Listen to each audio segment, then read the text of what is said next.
The billionaire's lips were still warm against hers when Emily realized she'd just made the worst mistake of her life.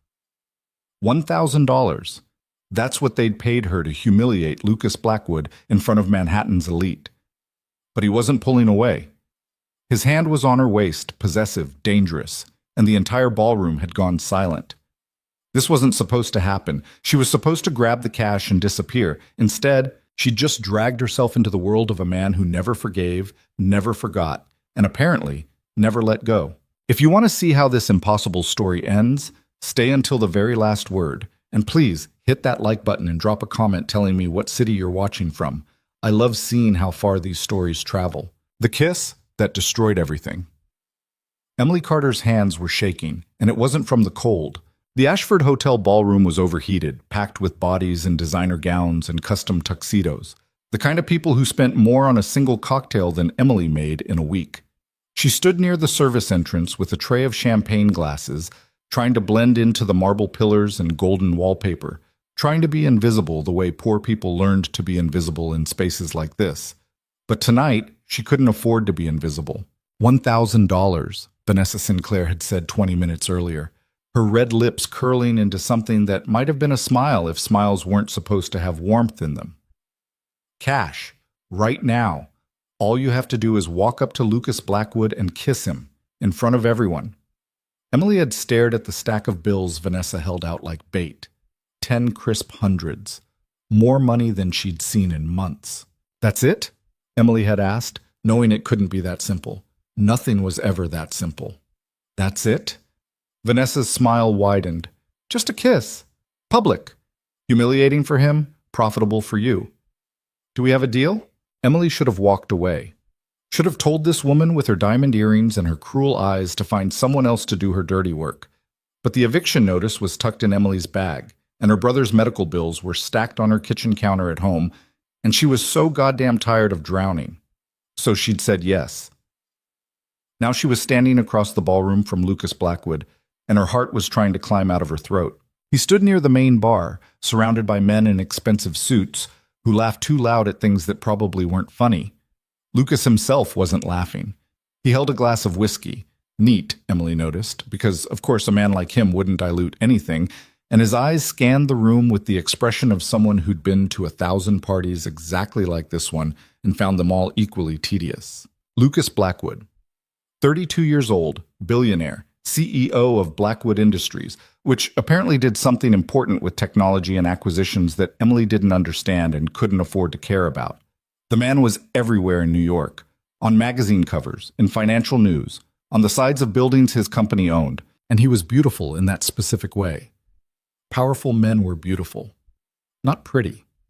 Not soft.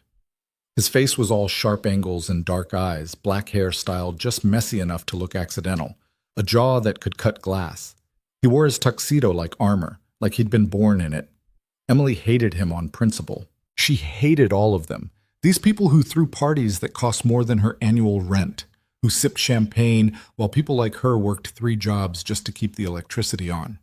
She hated that Vanessa Sinclair knew Emily was desperate enough to do this. Hated that Vanessa was right. But mostly, right now, Emily hated that her hands wouldn't stop shaking. You look lost.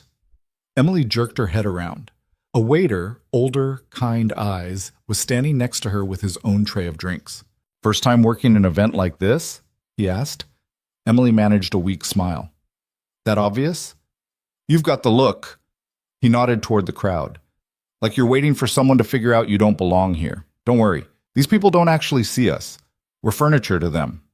He meant it as comfort. It just made Emily's stomach turn. She watched Lucas Blackwood laugh, actually laugh, at something one of his companions said, and the sound carried across the room.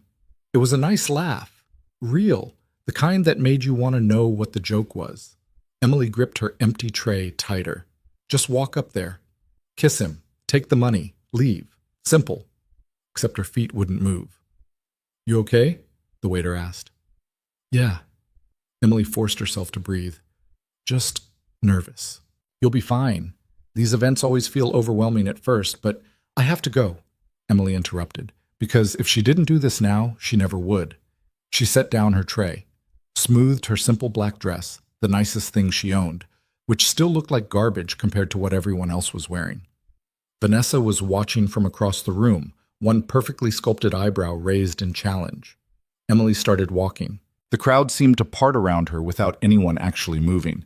She caught fragments of conversations, stocks, mergers, someone's vacation home in the Hamptons. The chandeliers overhead were so bright they made her eyes hurt. The floor was polished marble, and Emily's worn heels clicked against it with each step, too loud, too obvious. Lucas Blackwood didn't notice her approaching. Why would he? She was nobody. Just another server in a sea of people paid to make his evening comfortable. She was 3 feet away when one of his companions, a silver-haired man with a senator's smile, glanced at her. His expression flickered with confusion. Guests didn't walk up to Lucas Blackwood uninvited. Staff definitely didn't. "Excuse me," the man started, but Emily was already moving. She grabbed Lucas Blackwood's arm.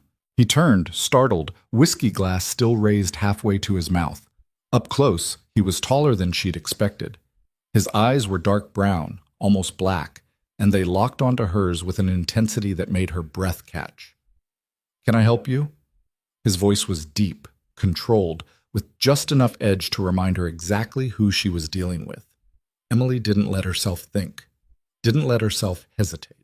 She rose up on her toes, grabbed the lapels of his tuxedo jacket, and kissed him. For exactly 2 seconds, Lucas Blackwood went completely still. The ballroom around them didn't go silent all at once. It happened in waves. The people closest to them stopped talking first, then the ones behind them. Then everyone else as heads turned and whispers started spreading like wildfire. Emily's lips were pressed against his, and she could feel how rigid he'd gone, could sense the shock rolling off him in waves. This was it. He'd push her away. Security would drag her out. She'd grab the money from Vanessa and disappear into the New York night and try to forget this ever happened. But then Lucas Blackwood's hand came up to her waist, and he kissed her back. Not gently, not carefully. He dropped the whiskey glass. Emily heard it hit the floor, heard the crystal shatter, and his other hand tangled in her hair, tilting her head back as he deepened the kiss with a hunger that sent shockwaves straight through her entire body. This wasn't part of the plan.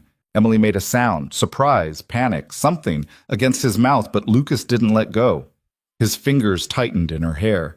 His arm locked around her waist, and he kissed her like he was drowning and she was air, like they weren't standing in a ballroom full of New York's wealthiest elite, like nothing else in the world existed except this. Someone gasped. Someone else laughed nervously. Emily's hands were still gripping his jacket, but now she didn't know if she was trying to push him away or pull him closer. Her heart was slamming against her ribs. Lucas tasted like expensive whiskey and something darker, something that made her head spin. When he finally pulled back, slowly, reluctantly, the entire ballroom was staring. Lucas's eyes bore into hers. His hand was still tangled in her hair, his thumb brushing against her jaw with shocking gentleness. "Who are you?" he asked quietly. Emily couldn't breathe, couldn't think.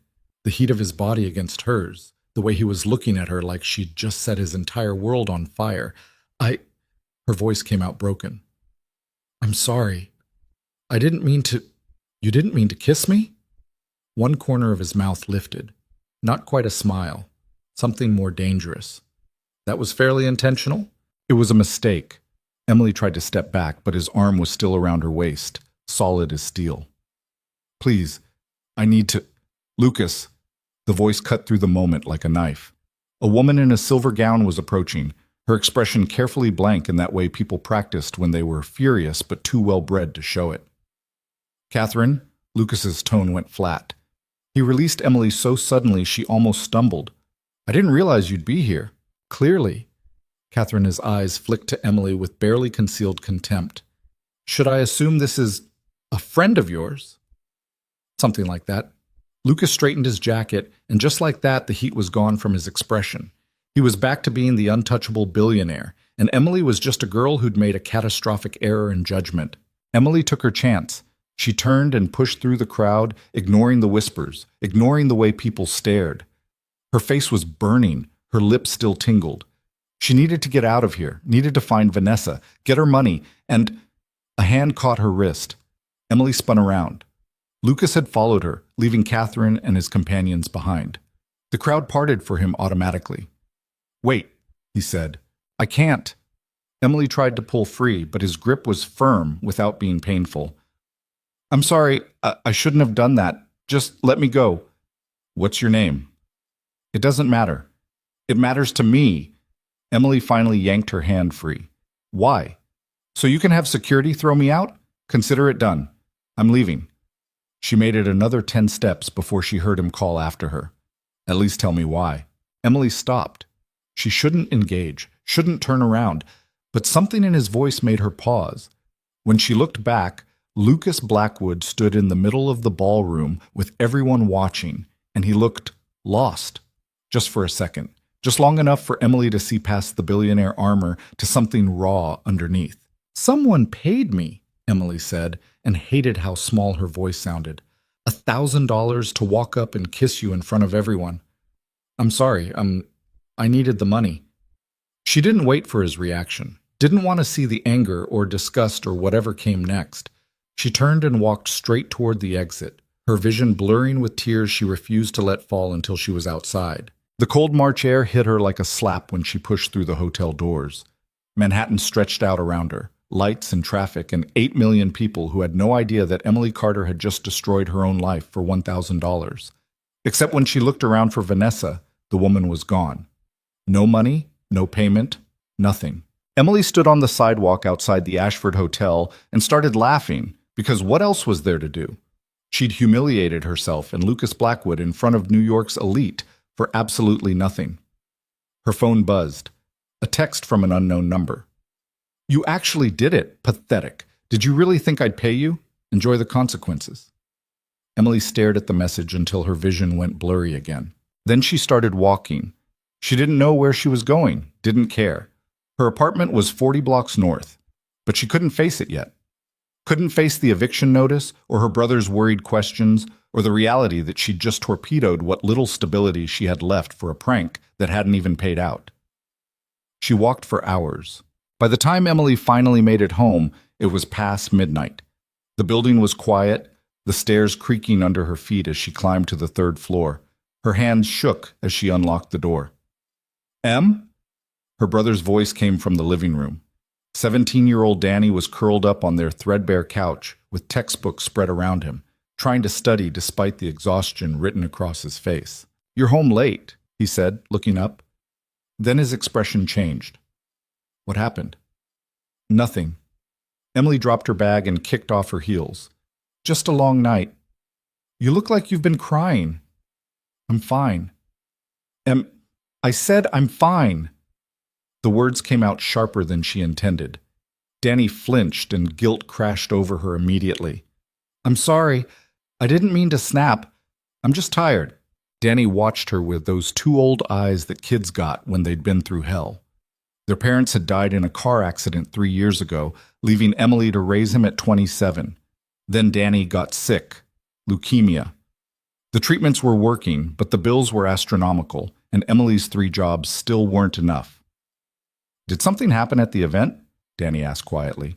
Emily thought about Lucas Blackwood's hand in her hair, his mouth on hers, the way the entire ballroom had gone silent. Thought about Vanessa Sinclair's cruel smile and the text message still burning in her phone. No, she lied. Just rich people being rich people. Go to bed. You have school tomorrow. So do you. Danny gathered his books. You're working the breakfast shift at the cafe, right? Yeah? Get some sleep, Em. She nodded, but they both knew she wouldn't. Sleep meant time to think, and thinking meant remembering, and Emily couldn't afford to remember the way Lucas Blackwood had looked at her before she'd told him the truth. She waited until Danny's bedroom door closed, then pulled out her phone. 17 missed calls. 12 voicemails. All from numbers she didn't recognize. The first voicemail was from a woman who identified herself as a reporter for the New York Post. Hi, I'm trying to reach Emily Carter.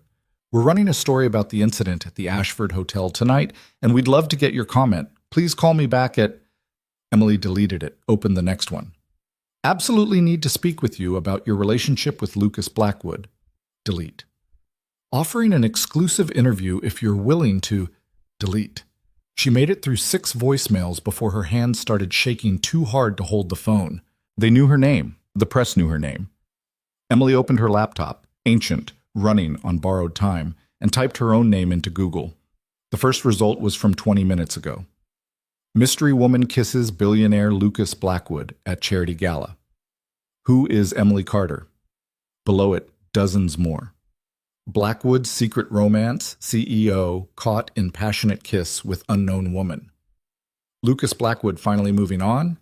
Intimate moment shocks Manhattan elite. Emily clicked the first article with trembling fingers. There was a photo. Someone had taken a photo of the kiss. Lucas's hand was in her hair, her fingers clutching his jacket, and the image captured the exact moment before everything fell apart. They looked like lovers, like they'd done this 1,000 times before. The article itself was worse. Lucas Blackwood, 32, CEO of Blackwood Industries and one of New York's most eligible bachelors, was photographed in an intimate embrace with an unidentified woman at the annual Ashford Children's Hospital charity gala last night. Sources at the event described the moment as shocking and completely unexpected, with Blackwood, known for his private nature and devotion to his 6-year-old daughter, publicly displaying affection in a way he hasn't since the death of his wife 4 years ago. The woman has been identified as Emily Carter, 30, who appears to have been working as service staff at the event. Her connection to Blackwood is currently unknown, though witnesses report the kiss appeared mutual and intensely passionate. Blackwood's representatives have not yet commented on the incident. Emily closed the laptop before she could read any more. 6-year-old daughter, wife who died 4 years ago. Lucas Blackwood wasn't just a billionaire. He was a widowed father, and she'd kissed him in front of everyone as part of some socialite's revenge scheme without knowing anything about him. Her phone buzzed again. Another unknown number. She turned it off. The apartment was too quiet, too small. The walls felt like they were closing in, and Emily couldn't breathe, couldn't think past the rising panic in her chest. She'd ruined everything. Her face would be in every tabloid by morning. The cafe would probably fire her. They couldn't afford the publicity. The hospital would see the articles and assume she had money now, would come after her harder for Danny's bills. And Lucas Blackwood. Emily pressed her hands against her face and tried not to cry. She failed. The next morning came too fast and hurt too much. Emily dragged herself to the cafe at 5:30 a.m., running on 2 hours of fitful sleep and pure spite. Her manager, Rita, took one look at her and frowned. "You okay, honey?" "Fine." Emily tied on her apron with shaking fingers. "Just tired." "You look awful." "Thanks, Rita. Really needed that today." Rita's expression softened. "I saw the news." Emily went very still. "What?" "The articles. About you and that billionaire." Rita lowered her voice even though they were alone in the cafe. What the hell happened?" "It was a mistake." Emily busied herself wiping down the counter that was already clean. "Someone paid me to do it as a prank. I was stupid. It's over." "Honey, your face is on the front page of the Post." Emily's stomach dropped. "What?" Rita pulled out her phone and showed her. Sure enough, there was the photo. Emily and Lucas, frozen in that perfect, terrible moment, plastered across the tabloid's front page with the headline, "Who is she? Billionaire Dad.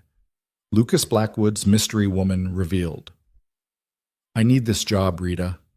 Emily's voice cracked. "Please don't fire me. I know this looks bad, but I swear it won't affect the cafe. Nobody's going to care in a few days and—" "Fire you?" You've worked here for 3 years without calling in sick once. I'm not firing you." Rita squeezed her shoulder. "But you need to be prepared. This might get messy." She had no idea how right she was. The breakfast rush started at 7. By 7:15, there were reporters outside. Emily saw them through the cafe windows. 3 people with cameras and microphones, waiting like vultures. One of them spotted her and raised his camera.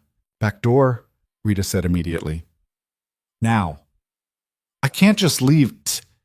"Yes, you can. I've got this. Go home, Em. Take the day." Emily wanted to argue, but another reporter joined the group outside and panic won. She grabbed her bag and fled through the back exit into the alley behind the cafe. She made it half a block before someone called her name. Emily Carter." A young woman in a blazer jogged toward her, phone already recording. "Just a few questions about your relationship with Lucas Blackwood." "I don't have a relationship with him."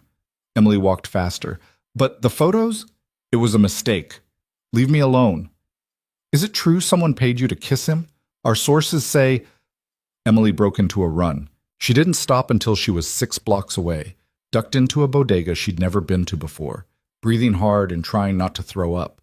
The elderly Korean man behind the counter looked at her with concern. You okay, miss? Fine. Emily wiped her eyes. Sorry, I'm fine. She bought a coffee she didn't want and sat in the back corner until her hands stopped shaking. Her phone, turned back on out of necessity, was exploding with notifications. More calls, more voicemails, text messages from numbers she didn't recognize, some offering money for interviews, others calling her terrible names. One message stood out. It was from her landlord. Emily, I saw the news. We need to talk about your lease. She stared at the message until the words stopped making sense. This was happening. Her entire life was imploding because of one stupid, desperate decision, and there was nothing she could do to stop it. Her phone rang. Another unknown number. Against her better judgment, Emily answered. Ms. Carter? The voice was female, professional, unfamiliar. My name is Andrea Chen. I'm calling on behalf of Lucas Blackwood. Emily's heart stopped. What? Mr. Blackwood would like to meet with you. Today, if possible.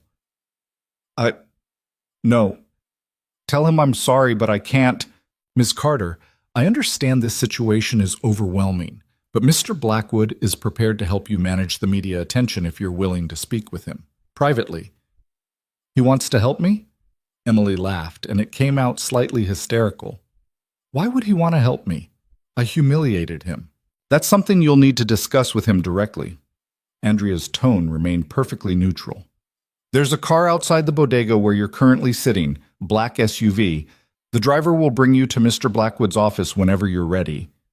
Emily looked out the window. Sure enough, there was a black SUV parked across the street, windows tinted, looking like something out of a spy movie. How did you know where I was? Mr. Blackwood has excellent security, for your protection as much as anything else. That's creepy. That's thorough. Andrea paused. Ms. Carter, the press isn't going to leave you alone. They're going to follow you, harass you, dig into every aspect of your life until they find something interesting or get bored. Mr. Blackwood can make that stop, but only if you agree to meet with him. Emily closed her eyes. She was trapped, completely, utterly trapped, between the media circus outside and the billionaire she'd kissed for money. If I say yes, she said slowly, this doesn't mean I owe him anything. Mr. Blackwood isn't expecting anything except a conversation. Fine. Emily stood up, legs unsteady. I'll meet with him. The driver will be waiting. Andrea hung up. Emily walked outside and crossed the street to the SUV, half expecting this to be some elaborate setup. But the back door opened and a professional-looking driver nodded at her. Miss Carter, please. She got in. The interior was leather and luxury, so far removed from Emily's normal life that it felt like stepping into a different universe. The driver pulled into traffic without a word, and Emily watched Manhattan slide past the tinted windows while her heart tried to beat its way out of her chest. 20 minutes later, they pulled up to a building in Midtown, all glass and steel, with Blackwood Industries etched across the front in letters taller than Emily. The driver opened her door. 40th floor. Ms. Chen will meet you at the elevator. Emily stepped out onto the sidewalk and immediately wanted to run. This was a mistake. All of this was a mistake. She should have stayed home, should have ignored the phone call, should have... Ms. Carter! Andrea Chen stood in the building's lobby. Early 30s, perfectly tailored suit, the kind of competence that came from years of managing impossible situations. Follow me, please. The elevator ride to the 40th floor lasted an eternity. Andrea didn't speak, and Emily was too nervous to try. The walls were mirrors, and Emily caught sight of herself. Rumpled clothes, dark circles under her eyes, hair that desperately needed washing. She looked like exactly what she was, a poor girl way out of her depth. The elevator doors opened directly into a reception area that probably cost more than Emily's entire building. This way. Andrea led her through a hallway lined with abstract art that Emily was pretty sure was supposed to be meaningful, past assistants who glanced up curiously to a set of double doors at the end. Andrea knocked once, then opened them without waiting for an answer. Mr. Blackwood, Miss Carter is here. Emily stepped inside and her breath caught. The office was enormous. Floor-to-ceiling windows overlooking Manhattan, minimalist furniture that probably cost six figures, and standing behind a desk large enough to land a plane on was Lucas Blackwood. He looked different in daylight, tired. His suit was perfect, his expression controlled, but there were shadows under his eyes that matched Emily's. "Thank you, Andrea," he said without looking away from Emily. "We'll need privacy." Andrea left, closing the doors behind her with a soft click. For a long moment, neither of them spoke. Then Lucas said very quietly, "Why did you really do it?" Emily's hands clenched into fists at her sides. "I told you. Someone paid me." "Vanessa Sinclair." It wasn't a question. Emily nodded anyway. "And you needed the money badly enough to humiliate both of us in public." His voice was still quiet, still controlled, but there was an edge underneath that made Emily's skin prickle. "Yes." "Why?" "Does it matter?" "To me?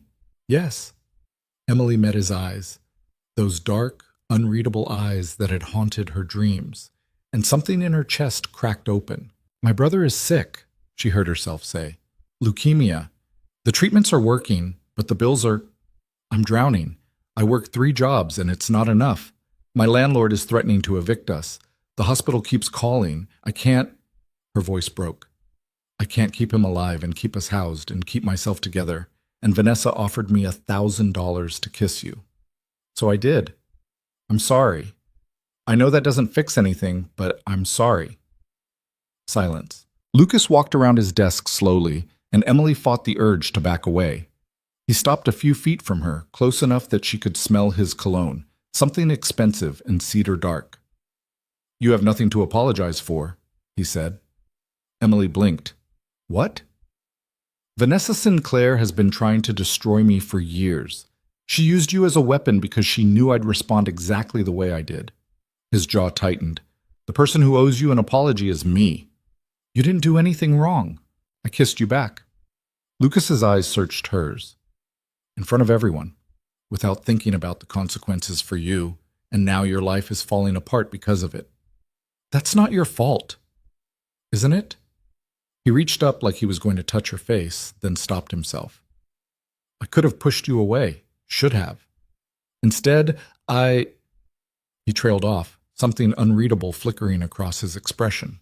Emily's heart was racing. "Instead you what?" Lucas looked at her for a long moment. Then he said, "Instead, I forgot where I was.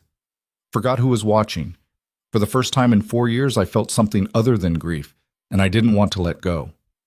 The words hung in the air between them, raw and honest and terrifying. Emily couldn't breathe. "Mr. Blackwood?" "Lucas." His voice went soft. "Call me Lucas."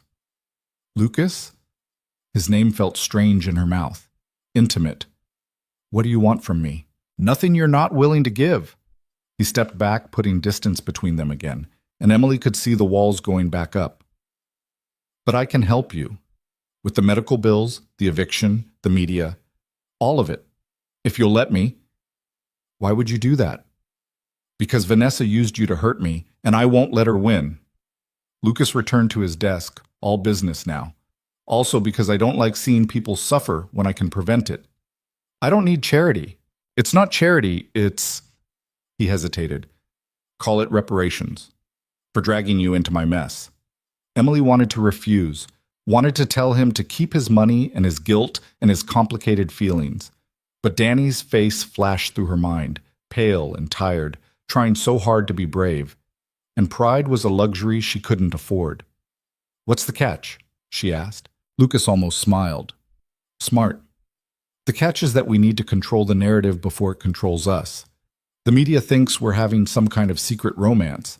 If we deny it now, they'll dig deeper, make it worse. But if we give them a story they can accept..." Understanding dawned cold and sick in Emily's stomach. "You want to fake a relationship. I want to let them think what they're already thinking. You attend a few events with me. We're seen together publicly. In a few months, we have an amicable breakup, and everyone moves on." "That's insane. That's Manhattan." Lucas leaned against his desk. "The alternative is watching the press tear you apart for sport. Trust me, Emily, I've seen what they do to people who don't fit their narrative.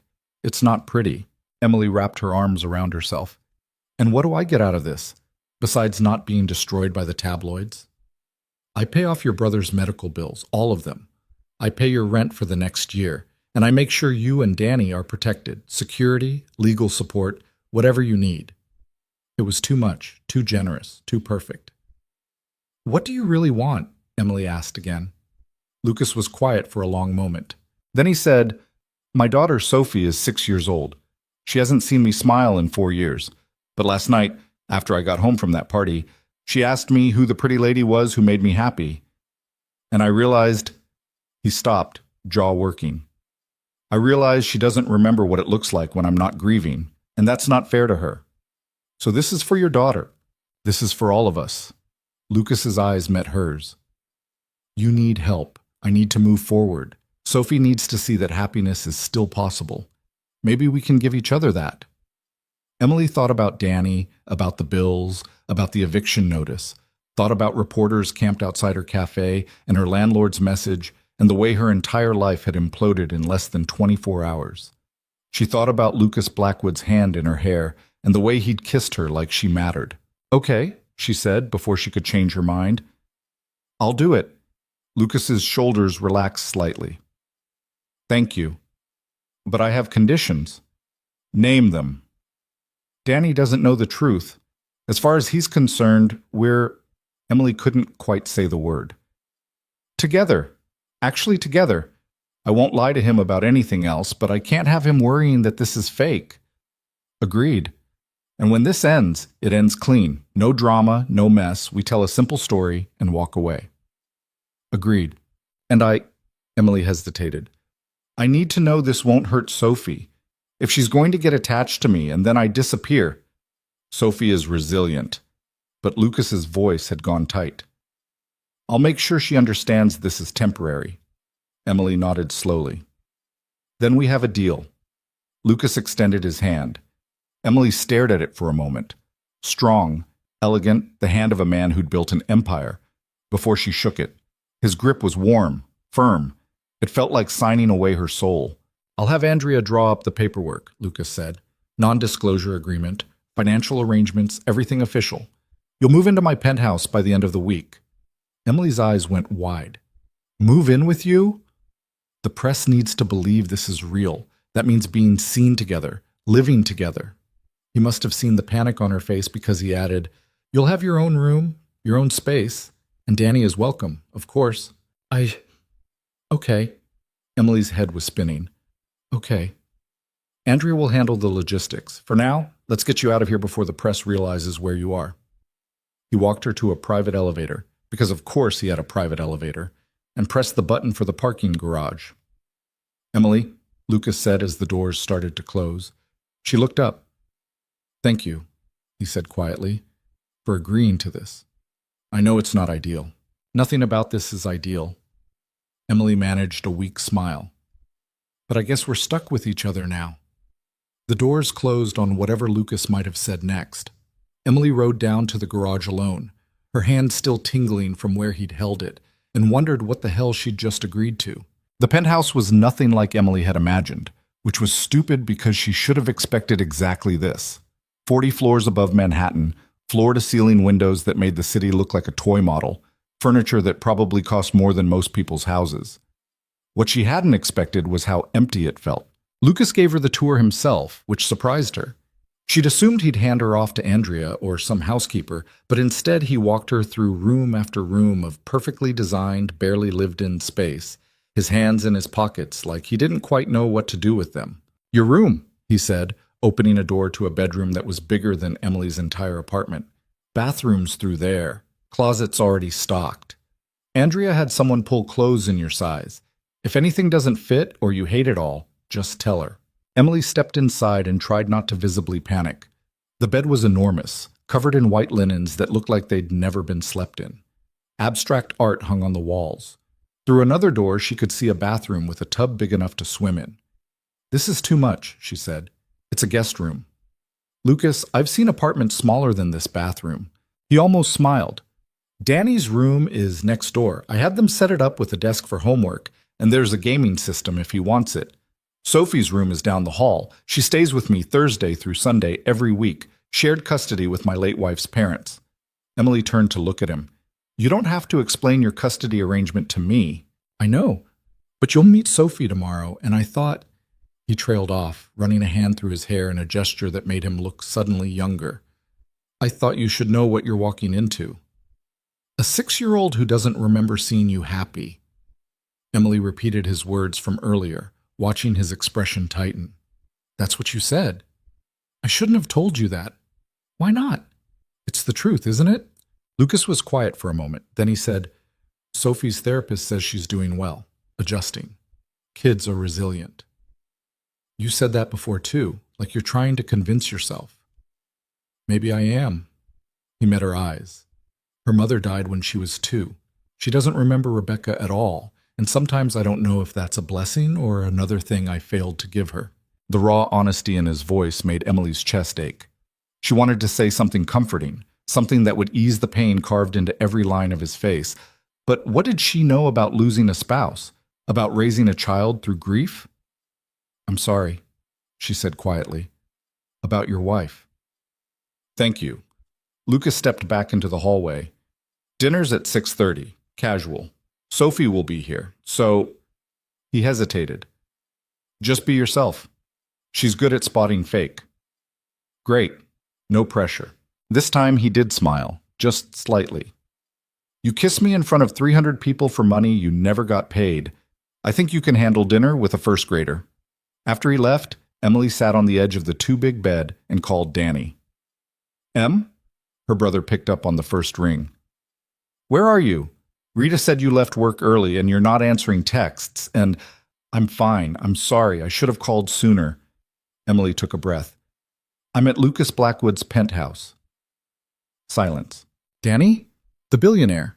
The one from the photos. Yeah. Em, what the hell is going on? So she told him. Not everything. Not the deal, not the fake relationship, not Vanessa Sinclair's cruel setup. But she told him enough. That she and Lucas had talked. That he wanted to help with the medical bills. That he'd invited her to stay at his place for a while. And yes, it was fast. And yes, it was crazy. But maybe it was also exactly what they needed. Danny listened without interrupting, which meant he was either stunned, speechless, or plotting her murder. So you're dating him, he said finally. Emily's stomach twisted with guilt. It's new. We're figuring it out. He's a billionaire, Em, like actual billionaire, and you're a nobody who works 3 minimum wage jobs? I was going to say you're amazing, and he'd be lucky to have you. Danny's voice went soft. But yeah, also that. The money thing. It's a lot. I know. And you're sure this is real? He's not just... Danny trailed off. You know. Using me? Emily finished. No. He's not like that. She hoped that was true. Lucas had been nothing but straightforward with her, even when the truth made him vulnerable. But Emily had learned the hard way that rich people played by different rules, and desperation made you believe things you shouldn't. When can I meet him? Danny asked. Tomorrow, if you want. He said you could move in too. Your own room, everything. Move in? We've known this guy for like 2 days. I know how it sounds. It sounds insane. Yeah. Emily laughed, and it came out slightly hysterical. It really does, but Danny, he's going to pay off your medical bills, all of them. And I know you're going to say we can't accept that, but we can't accept that. We're drowning. Emily's voice cracked.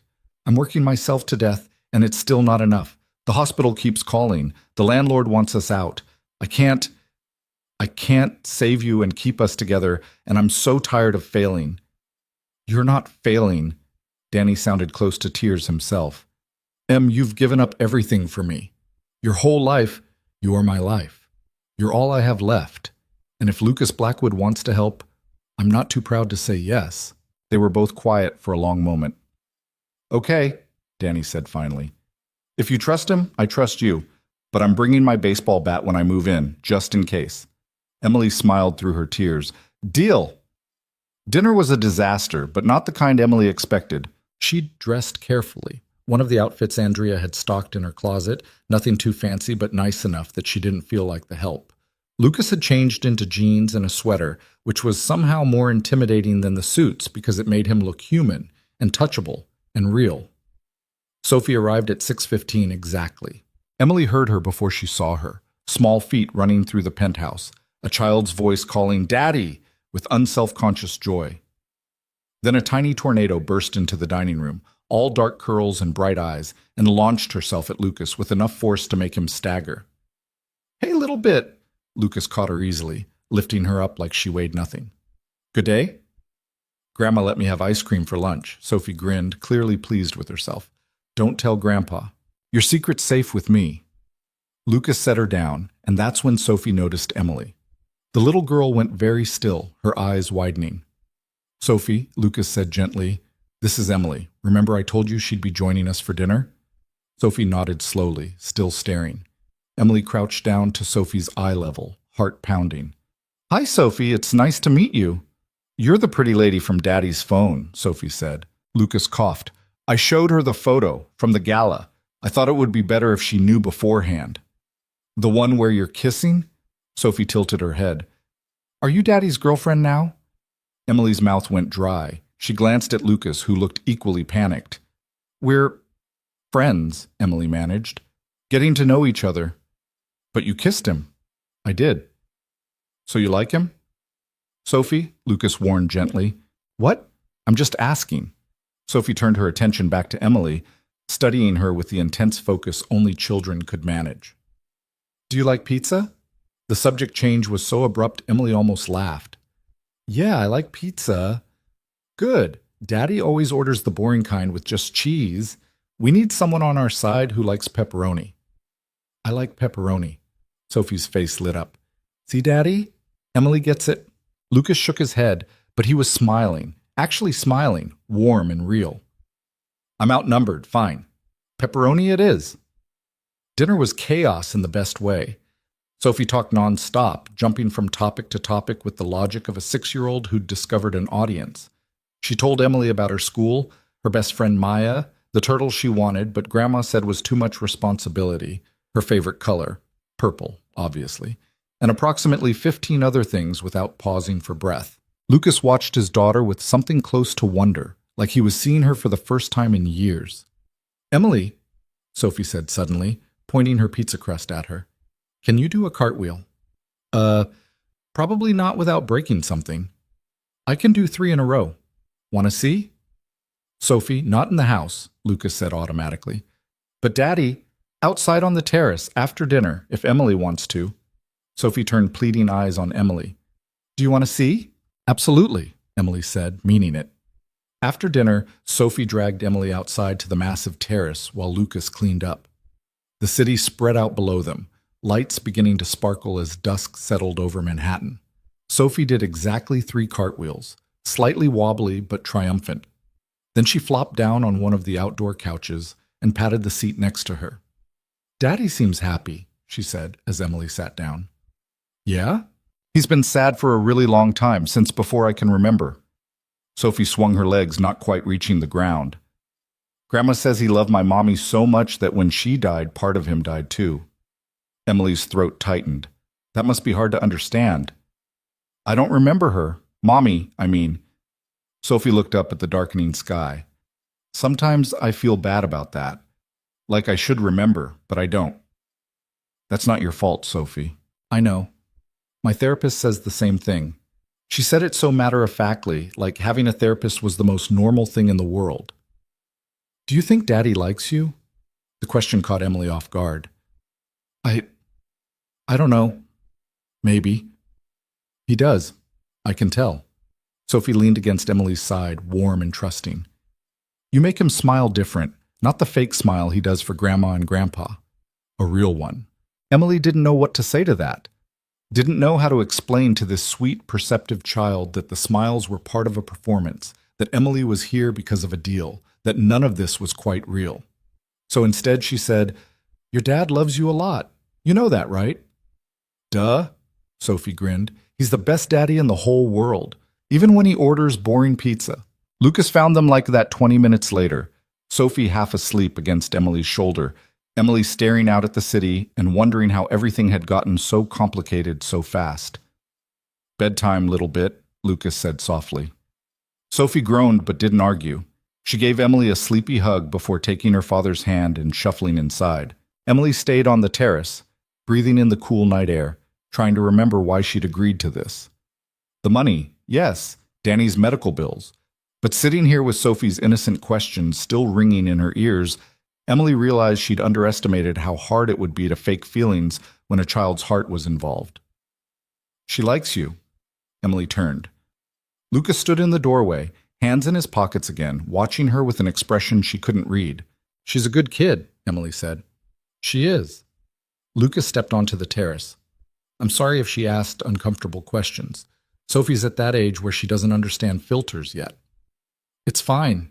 She just wanted to know if you like me. Emily tried to smile. I told her maybe. Maybe, Lucas repeated quietly.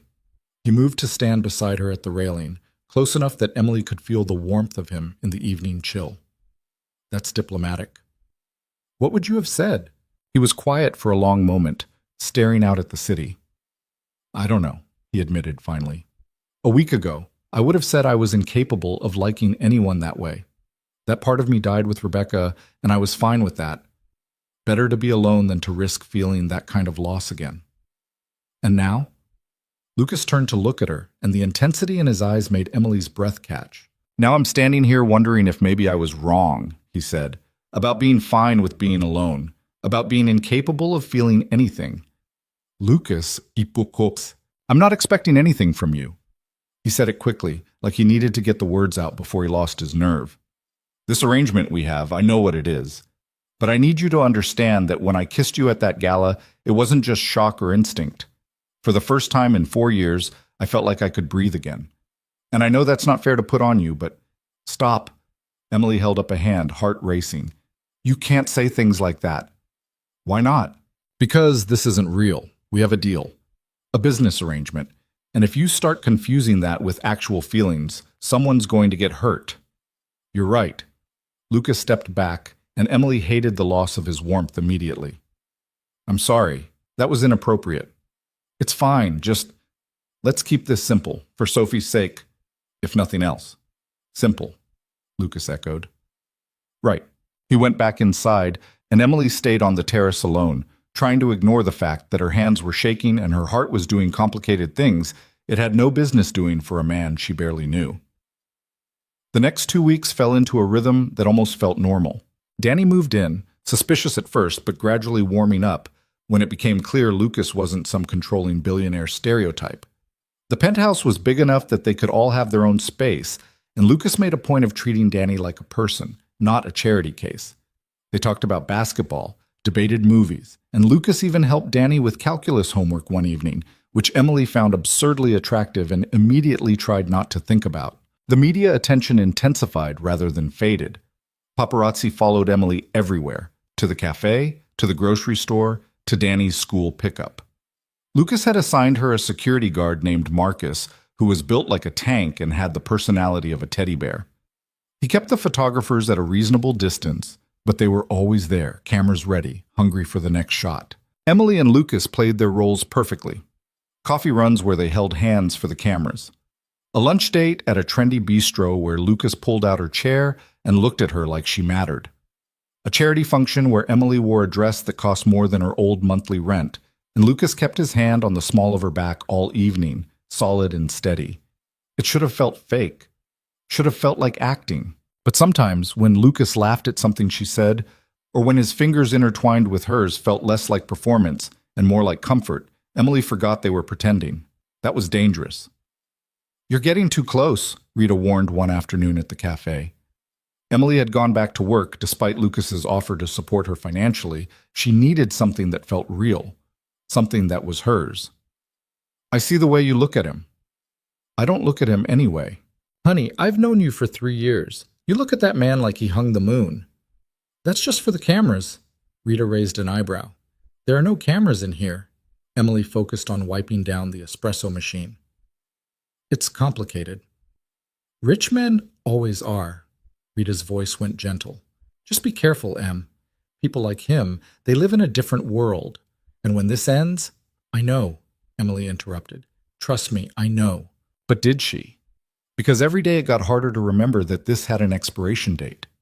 that Lucas's kindness was part of their agreement, not actual affection, that Sophie's hugs and Danny's laughter and the way Lucas said her name like it meant something were all temporary. The first crack appeared on a Thursday evening. Sophie was at the penthouse, curled up between Emily and Lucas on the couch, watching some animated movie about talking animals. Danny had claimed the other couch with a bowl of popcorn. It was domestic and comfortable and everything Emily had never let herself want. Then Lucas's phone rang. He glanced at the screen and his entire body went rigid. "I need to take this." He disappeared into his office and Emily tried to focus on the movie, but she could hear his raised voice through the door. Not the words, just the tone. Angry, frustrated, hurt. When he came back 20 minutes later, his face was carefully blank. "Everything okay?" Emily asked quietly while Sophie was distracted by the movie. "Fine, just business." "Lucas, I said it's fine." His tone was sharp enough to cut, and Emily flinched. Sophie noticed. She looked between them, worry creasing her small face. "Daddy?" Lucas's expression immediately softened. "Sorry, little bit. Just a stressful call. Nothing for you to worry about." But Sophie was worrying. Emily could see it in the way she curled tighter into herself, in the tension in her small shoulders. This was what happened when Lucas shut down. His daughter absorbed his pain like a sponge. After the movie ended and Sophie went to bed, Emily found Lucas on the terrace. He was standing at the railing, shoulders tight, staring at nothing. "Want to talk about it?" she asked. "No." "Lucas, Rebecca's parents." He said it flatly, still not looking at her. "They think I'm moving on too fast. That bringing you into Sophie's life is reckless. That I'm dishonoring Rebecca's memory." Emily's stomach sank. "What did you tell them?" "That my personal life is none of their business. That they have Sophie 4 days a week, and they don't get to dictate what happens during my time." Lucas finally turned, and the pain in his eyes was devastating. "They threatened to petition for full custody." "They can't do that." "They can try. Rebecca's father is a lawyer, a good one. And I'm the emotionally damaged widower who's apparently replacing his daughter's mother with some woman he met 2 weeks ago." The words hit like a slap. "Is that how you see me? Some woman?" "No, that's how they see you." Lucas ran his hands through his hair, frustration bleeding through every line of his body. "They see a gold digger, a poor girl chasing a rich man. They don't know about our arrangement, and I can't tell them, because that would make everything worse. So what do? We prove them wrong." Lucas's jaw tightened. "We show everyone, the grandparents, the media, the entire city, that this is real, that you're not some temporary distraction, that Sophie is happy and safe and exactly where she should be." By lying more convincingly? By making them believe it. Emily wrapped her arms around herself. "And how do we do that?" Lucas looked at her for a long moment, something complicated moving through his expression. "By stopping halfway," he said quietly. "By actually trying. By letting this be something more than just a transaction." "Lucas, that's not what we agreed to." "I know." He stepped closer and Emily's heart started racing. "But maybe we agreed to the wrong thing. Maybe we were both too scared to admit that this could be real if we let it." "You don't know me." "Not really." "I know you work yourself to exhaustion for your brother. I know you're kind to Sophie even when you don't have to be. I know you make terrible coffee and you stress organize when you're nervous and you haven't had a full night's sleep in years." Lucas reached up, hesitating, then gently tucked a strand of hair behind her ear. "I know more about you than I've bothered to learn about anyone in 4 years." Emily couldn't breathe. His hand was still near her face, warm and careful, and she could feel herself leaning into it. "This is a bad idea," she whispered. "Probably. We're going to hurt each other." "Maybe." His thumb brushed her cheek. "Or maybe we'll figure out how to be happy again. Both of us." Emily should have stepped back, should have reminded him about boundaries, about the deal, about all the reasons this was dangerous. But she was so tired of being alone, so tired of pretending she didn't feel something every time Lucas looked at her like she was the only person in the room. "I don't know how to do this," she admitted. "Neither do I." Lucas smiled slightly. "We'll figure it out together." He leaned in slowly, giving her every chance to pull away. Emily didn't move, couldn't move. When his lips met hers, gentle this time instead of desperate. Something in her chest cracked wide open. This kiss was nothing like the one at the gala. That had been performance and shock and adrenaline. This was real. Soft and searching, like Lucas was asking a question he didn't know how to voice. Emily answered by wrapping her arms around his neck and kissing him back. They broke apart slowly, foreheads resting together, both breathing hard. "We're idiots," Emily said. "Complete idiots," Lucas agreed. "This is going to get so messy." "Absolutely." He kissed her again, quick and sweet. Worth it, though. Emily wanted to believe him, wanted to believe they could make this work, that she wasn't just another chapter in his grief, that he wasn't just a fantasy she'd confused with real life. But when she pulled back and saw the hope in his eyes, real hope, fragile and terrifying, she realized she was already in too deep to walk away. The next morning, Emily woke up to her phone exploding. 53 missed calls, 112 text messages, emails from reporters, from old acquaintances she hadn't spoken to in years, from random people who'd found her contact information somehow. She opened the first news notification with trembling hands. Gold digger exposed. Emily Carter's criminal past revealed. The article was brutal. Someone had dug up everything. The time she'd been arrested for shoplifting at 19, charges dropped. She'd been desperate and stupid. An old eviction notice, her brother's medical records, which should have been private. How the hell did they get those? Interviews with her former landlord calling her difficult and always behind on rent. They'd made her sound like a con artist, a manipulative woman preying on a grieving widower for his money. Emily read the entire thing with numb horror, then clicked on the next article. And the next. They all said the same thing in slightly different words. She was using Lucas, corrupting Sophie, dishonoring Rebecca's memory. The comment section was worse. "She's trash. Blackwood can do so much better." Poor Sophie. Imagine having this woman as a mother figure. "How much do you want to bet she'll be pregnant within 6 months? Classic gold digger move." Emily barely made it to the bathroom before she threw up. Lucas found her 20 minutes later, still sitting on the bathroom floor, phone clutched in her shaking hands. "Emily." He crouched beside her, his voice sharp with concern. "What happened?" She handed him her phone wordlessly. She watched his expression go from confused to furious as he read, his jaw tightening with each paragraph. "This is Vanessa," he said finally. "She's the only one who would have access to some of this information. She must have been digging into your background since the gala. They know about my arrest, about Danny's medical records." Emily's voice came out broken. "They're making me sound like a criminal. You were 19 and desperate. That's not who you are. It doesn't matter what's true. It matters what they believe." She pulled her knees to her chest. "Rebecca's parents are going to use this, aren't they, in the custody case?" Lucas went very still. "Probably." "Then we're done. This arrangement, this whole thing, it's over. I can't be the reason you lose your daughter." "You're not. Lucas, read the articles. I'm exactly the reason. They're calling me a criminal, a gold digger, a bad influence on Sophie." Tears were streaming down her face now, and she didn't have the energy to stop them. "I should never have agreed to this. I should have just stayed in my lane." "Don't." Lucas reached for her hands, gripping them tightly. "Don't you dare blame yourself for Vanessa's cruelty, for the media's lies. But they're not all lies, are they? I was arrested. I am poor. I do need your money." Emily laughed bitterly. "Maybe I am exactly what they're saying. You're a woman who's been fighting impossible odds your entire adult life and somehow still manages to be kind. That's what you are." Lucas pulled her closer, and Emily didn't have the strength to resist. "And I'm not letting Vanessa destroy that. Not letting her destroy us." "There is no us. Not really. Isn't there?" Lucas tilted her chin up, forcing her to meet his eyes. "Because last night felt pretty real to me.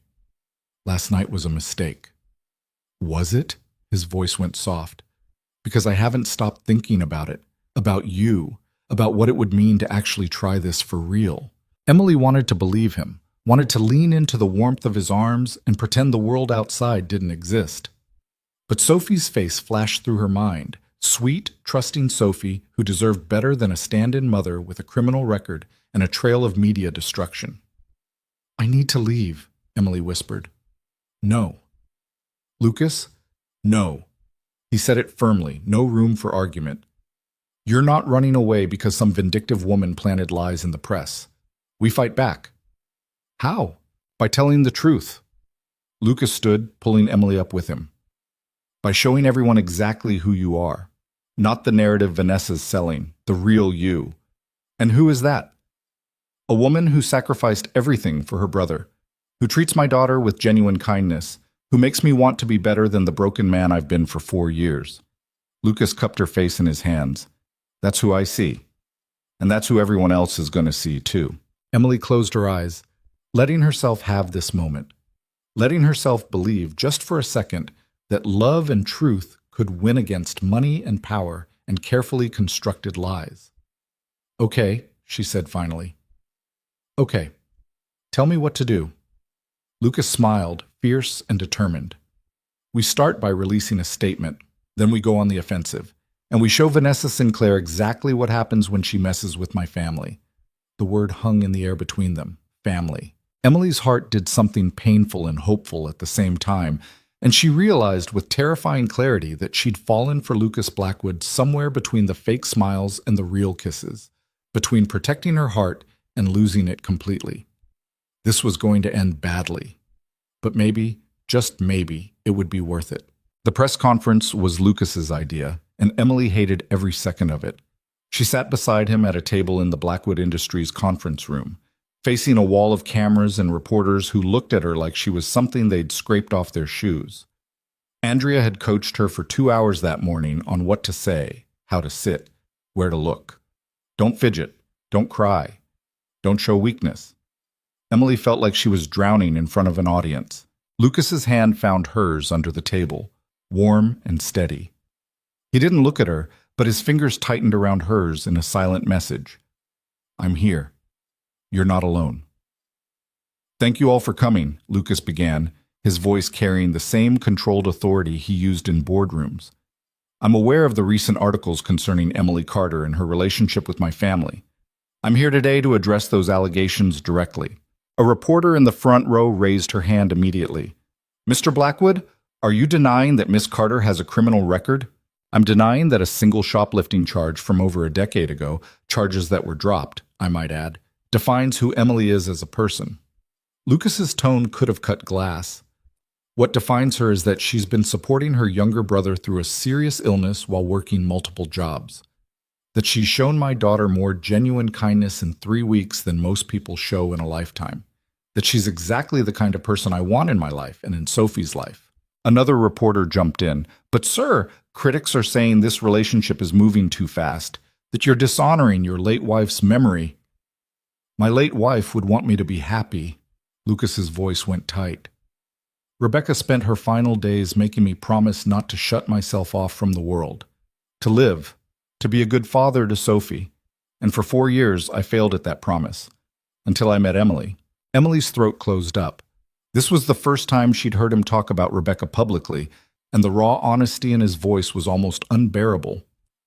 Miss Carter, a different reporter focused on Emily now.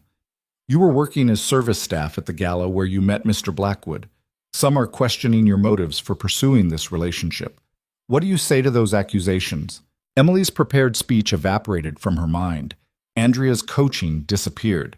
She looked at the sea of skeptical faces and realized that nothing she said would matter. They'd already decided who she was. But Lucas was watching her now, his dark eyes steady and sure, and Emily remembered what he'd said. Show them who you really are. I say they're probably right to question it, Emily said, and felt Andrea stiffen beside her. If I were watching this from the outside, I'd think the same thing. Poor girl meets rich guy. Suddenly she's living in a penthouse. It looks bad. I get it. The reporters leaned forward, smelling blood. But here's what you don't see in those articles, Emily continued. You don't see that I fought Lucas on every bit of help he offered, that I went back to work even though I didn't have to, that I'm terrified every single day that I'm going to mess this up and hurt the people I care about. Her voice cracked. You don't see that falling for Lucas Blackwood was the last thing I wanted to do, because people like me don't get happy endings with people like him. But I did it anyway. And maybe that makes me stupid or naive, but it doesn't make me a gold digger. Boy. Silence fell over the room. Lucas's hand tightened around hers again, And when Emily glanced at him, his expression was soft with something that looked dangerously close to love. "Are you saying you're in love with Mr. Blackwood?" someone called out. Emily's heart stopped. This was it. The moment where she either committed to the lie completely or destroyed everything they'd built. She looked at Lucas. He was watching her with barely controlled tension, waiting for her answer like it mattered more than anything else in the world. "Yes," Emily said quietly. "I'm in love with him." The room erupted. Reporters shouted questions over each other, cameras flashed, and Andrea started calling for order. But Emily couldn't hear any of it over the roaring in her ears, because she'd just told the truth. Somewhere between the fake dates and the real kisses, between Sophie's hugs and Lucas's quiet confessions on the terrace, Emily had fallen completely, irrevocably in love with a man who was supposed to be temporary. Lucas stood abruptly. "That's all the time we have. Thank you." He pulled Emily up and out of the conference room, Andrea running interference behind them. They made it to Lucas's private office before Emily's legs gave out. "Did I just ruin everything?" she asked, leaning against his desk. "No." Lucas closed the door, shutting out the chaos. "You just saved it. By telling them I'm in love with you? Lucas, that's true?" He stepped closer, and Emily's breath caught. "Because it sounded pretty damn true to me. It wasn't supposed to happen. I know. This was supposed to be fake, a deal, business." "I know," Lucas said again, softer this time. He reached up to cup her face, thumb brushing away a tear Emily hadn't realized she'd shed. "But somewhere along the way, it stopped being fake for me too." Emily closed her eyes. "This is such a bad idea. The worst." He kissed her forehead, gentle and devastating. "But I don't care anymore. I'm tired of pretending, tired of holding back. I want this to be real, Emily, all of it. What if it doesn't work? What if we crash and burn and Sophie gets hurt and then we'll figure it out?" Lucas pulled her against his chest, and Emily let herself sink into his warmth. "Together, like we've been doing all along." Emily wanted to believe him, wanted to trust that love could be enough against all the obstacles stacked against them. But the weight of the world outside this office, the press, the grandparents, Vanessa's vindictive games, felt crushing. "They're still going to come after us," she whispered against his shirt. "Let them try." That night, Emily couldn't sleep. She lay in her too-big bed staring at the ceiling, replaying the press conference in her mind. The confession, Lucas's reaction, the reporter's frenzied questions. Her phone buzzed on the nightstand. A text from an unknown number. "Touching performance today. Almost believed it myself. But we both know how this ends. You'll destroy him just like you destroy everything else." Emily stared at the message, ice spreading through her veins. Another text came through immediately. "How's your brother doing, by the way? Would be a shame if something happened to interrupt his treatments." Her hands started shaking. This wasn't just media games anymore. This was a direct threat. Emily was out of bed and halfway down the hall before she consciously decided to move. She knocked on Lucas's bedroom door, heart hammering. "Come in." Lucas was sitting up in bed with his laptop, still working despite the late hour. When he saw her face, he immediately set it aside. "What happened?" Emily showed him the texts. The temperature in the room dropped about 20 degrees. Lucas read the messages twice, his expression going darker with each word. "She threatened Danny," Emily said, voice shaking. "Lucas, if she goes after him?" "She won't." Lucas was already reaching for his phone. "I'm calling security. Marcus will stay with Danny around the clock. I'll have someone at the hospital too, monitoring his treatments." "This is insane. We need to go to the police." "And tell them what? That someone sent anonymous threatening texts? They won't do anything without proof." Lucas made 3 calls in rapid succession, his voice clipped and commanding. Then he turned back to Emily. "But my security team will. And my investigators. If Vanessa Sinclair thinks she can threaten my family and walk away clean, she's about to learn exactly how wrong she is." The word again, family. Emily wrapped her arms around herself. "I shouldn't have done the press conference, shouldn't have said any of that. I just made everything worse." "You told the truth. That's never wrong. It is when the truth puts people in danger." Tears were threatening again, and Emily was so tired of crying. "Maybe I should just leave. Go back to my old apartment, stay away from you and Sophie, let this all blow over?" "No." Lucas stood, closing the distance between them in 2 strides. Running away doesn't make you safe, it just makes you alone, and I'm not letting you face this alone. Why not? It would be easier for you, for Sophie. You could tell everyone we broke up that I was exactly what they said, and I'd be lying. Lucas gripped her shoulders, forcing her to look at him. Emily, I meant what I said earlier. This stopped being fake for me weeks ago. Maybe the moment you kissed me at that gala and I kissed you back like my life depended on it. I don't know when it happened, just that it did. And I'm not walking away from that because some vindictive woman is playing games. It's not a game when she's threatening Danny, which is why we're going to end this, permanently. Something dangerous flickered in Lucas's eyes. I've been playing defense this whole time, being careful, protecting my reputation and Sophie's stability, but Vanessa just crossed a line and now the gloves come off. Emily had seen Lucas in business mode before, commanding, powerful, untouchable. But this was different. This was personal. And it was terrifying how much she wanted to let him fight this battle for her.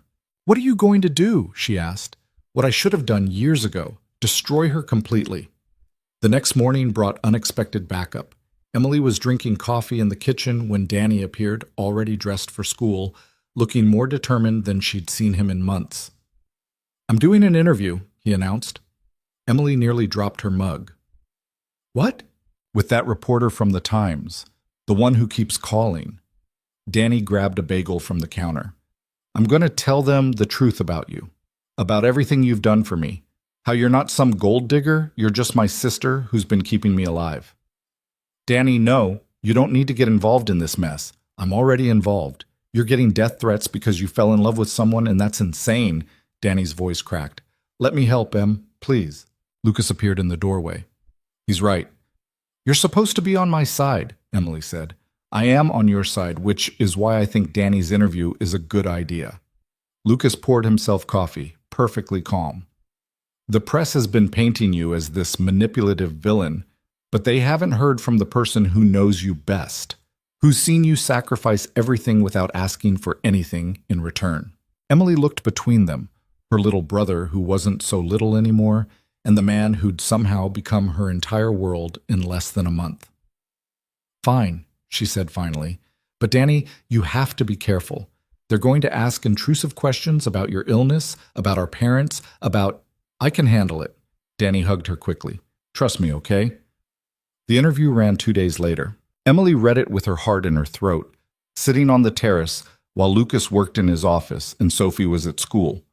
The sister behind the headlines, Danny Carter speaks out. My sister Emily has worked 3 jobs for the past 3 years to keep me alive. 17-year-old Danny Carter tells me over coffee near his Manhattan high school. She was 27 when our parents died and I got sick.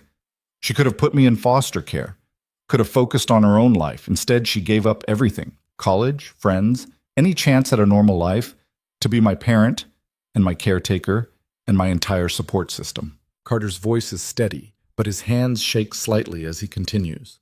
So when I see articles calling her a gold digger or saying she's using Lucas Blackwood, I want to laugh. Because Emily doesn't use people. She saves them. She saved me. And honestly, I think she saved Lucas too. I've seen them together. That's not fake. That's just 2 people who needed each other and were brave enough to admit it. The article continued with details about Emily's jobs, the mounting medical bills, the eviction notices. Danny had laid their entire life bare with brutal honesty, and by the end, Emily was crying too hard to read the last paragraph. Her phone rang. Lucas. Did you see it? He asked. Yeah. Emily, you raised an incredible kid. He raised himself. I just kept him fed. Emily wiped her eyes. Is this going to help? It already is. The response has been overwhelmingly positive. People are calling out the original articles, demanding apologies. Vanessa's narrative is falling apart. Good. Emily took a shaky breath. That's good. There's something else. Lucas's tone shifted. My investigators found something. Can you come to my office? 20 minutes later, Emily sat across from Lucas's desk while he slid a folder toward her. Vanessa Sinclair's company has been under investigation by the SEC for 6 months, Lucas said. Fraud, embezzlement, insider trading. She's been using shell corporations to hide assets and manipulate stock prices. Emily opened the folder, scanning documents she barely understood. How does this help us? Because her vendetta against me isn't just personal spite. It's strategic. Lucas pulled out another document. Vanessa's been shorting Blackwood Industries stock. Every scandal involving me drives my company's value down, which makes her money. She wasn't trying to hurt me for revenge. She was trying to profit from it. That's illegal. Extremely. And now the SEC knows about it. Lucas leaned back in his chair, satisfaction crossing his face. By Monday, Vanessa Sinclair will be facing federal charges. Her company will collapse, and her ability to hurt anyone, especially you and Danny, ends permanently. Emily should have felt relieved, vindicated, but all she felt was tired. She's still going to fight, Emily said quietly. People like her always do. They don't just give up because they got caught. Let her fight. She's already lost. But Lucas was wrong. Vanessa Sinclair didn't go quietly. The news of her impending indictment broke on Sunday evening. By Monday morning, she'd released a statement claiming Lucas had fabricated the evidence against her, that he was using his wealth and power to silence a woman who dared to expose his relationship with a con artist. The media ate it up. Suddenly, the narrative wasn't vindictive socialite gets what she deserves. It was powerful billionaire crushes female business owner who threatened his image. Emily watched it unfold on the news with growing horror. She's spinning this, she said, making herself the victim. Lucas stood beside her, jaw tight, as he watched Vanessa's lawyer give an impassioned interview about corporate bullying and gendered double standards. It won't work, he said, but he sounded less certain than before. It got worse. That afternoon, Rebecca's parents filed for emergency custody of Sophie, citing the toxic environment Lucas had created by bringing Emily into their granddaughter's life. The court documents were brutal, painting Lucas as an unstable widower manipulated by a younger woman with questionable morals, claiming Sophie had become withdrawn and anxious since Emily moved in. Lucas read the filing in silence, his face going completely blank. Emily recognized that look by now. It was the one he wore when he was one bad moment away from breaking. "They're using my dead wife against me," he said quietly, "using her memory to take my daughter. Lucas, they're claiming Rebecca would be ashamed of me, that I've dishonored everything she stood for." His hands were shaking. Maybe they're right. "Don't." Emily grabbed his hand, stopping their trembling. "Don't let them do this to you. Rebecca made you promise to live, to be happy. You told me that yourself. And look what that promise has cost." Lucas pulled away, pacing to the window. "Sophie's caught in a custody battle. You're getting death threats. My company's stock is tanking. Maybe loving me is just destructive." Emily's heart cracked. "You don't mean that." "Don't I?" He turned to face her, and the pain in his eyes was devastating. "Everyone I love ends up hurt. Rebecca died. Sophie grew up without a mother, and now you—" His voice broke. "You're being torn apart because I was selfish enough to want you in my life. I chose this. I chose you. You chose survival, a deal, not this nightmare. You're wrong." Emily crossed the room until she was standing right in front of him. "I chose you at that press conference when I told the world I loved you. I chose you every morning I woke up in this penthouse and decided to stay. I'm choosing you right now, even when you're trying to push me away because you think it'll keep me safe." Lucas looked at her like she was breaking his heart and healing it at the same time. "I can't lose Sophie," he whispered. "She's all I have left of Rebecca. If they take her—" "They won't." Emily took his face in her hands. "We won't let them. But you can't fall apart now, Lucas. Sophie needs you strong. She needs you fighting." "I don't know if I can do this." "Yes, you do. You've been fighting for 4 years. You can fight a little longer." He kissed her then, desperate and clinging, like she was the only thing keeping him standing.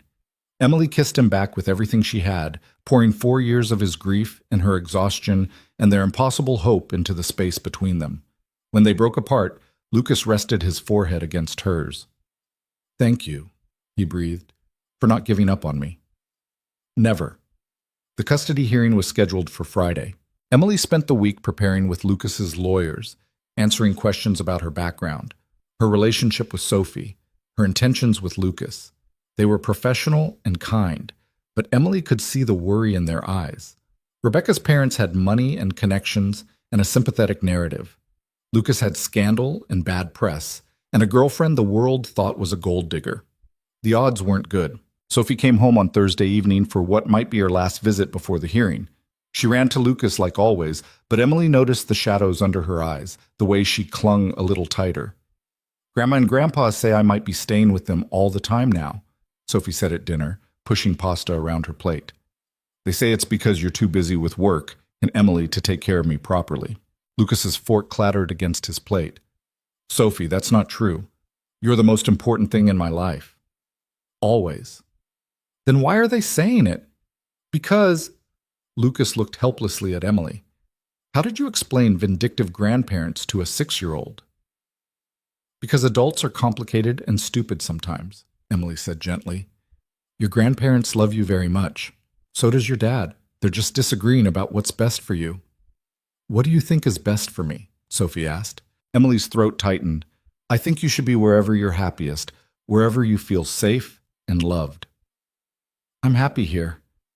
Sophie's voice went small. "With you and Daddy and Danny, I don't want to leave." Lucas stood abruptly and left the room. Emily heard his office door close with controlled precision. "Is Daddy mad at me?" Sophie whispered. "No, baby. He's just scared. We all are." "Of what?" "Of losing you. Of losing everything that makes this feel like home. Of things changing," Emily said instead. "But whatever happens, your dad loves you so much. Remember that, okay?" Sophie nodded, but tears were sliding down her cheeks. Emily pulled her into a hug and held on tight, wishing she could promise this little girl that everything would be okay. But she'd learned the hard way that some promises were impossible to keep. That night, Emily found Lucas on the terrace again. He was drinking scotch straight from the bottle, staring at the city like it held answers it would never give up. "You're supposed to be the responsible one," Emily said softly. "Responsible went out the window about 3 weeks ago." Lucas took another drink.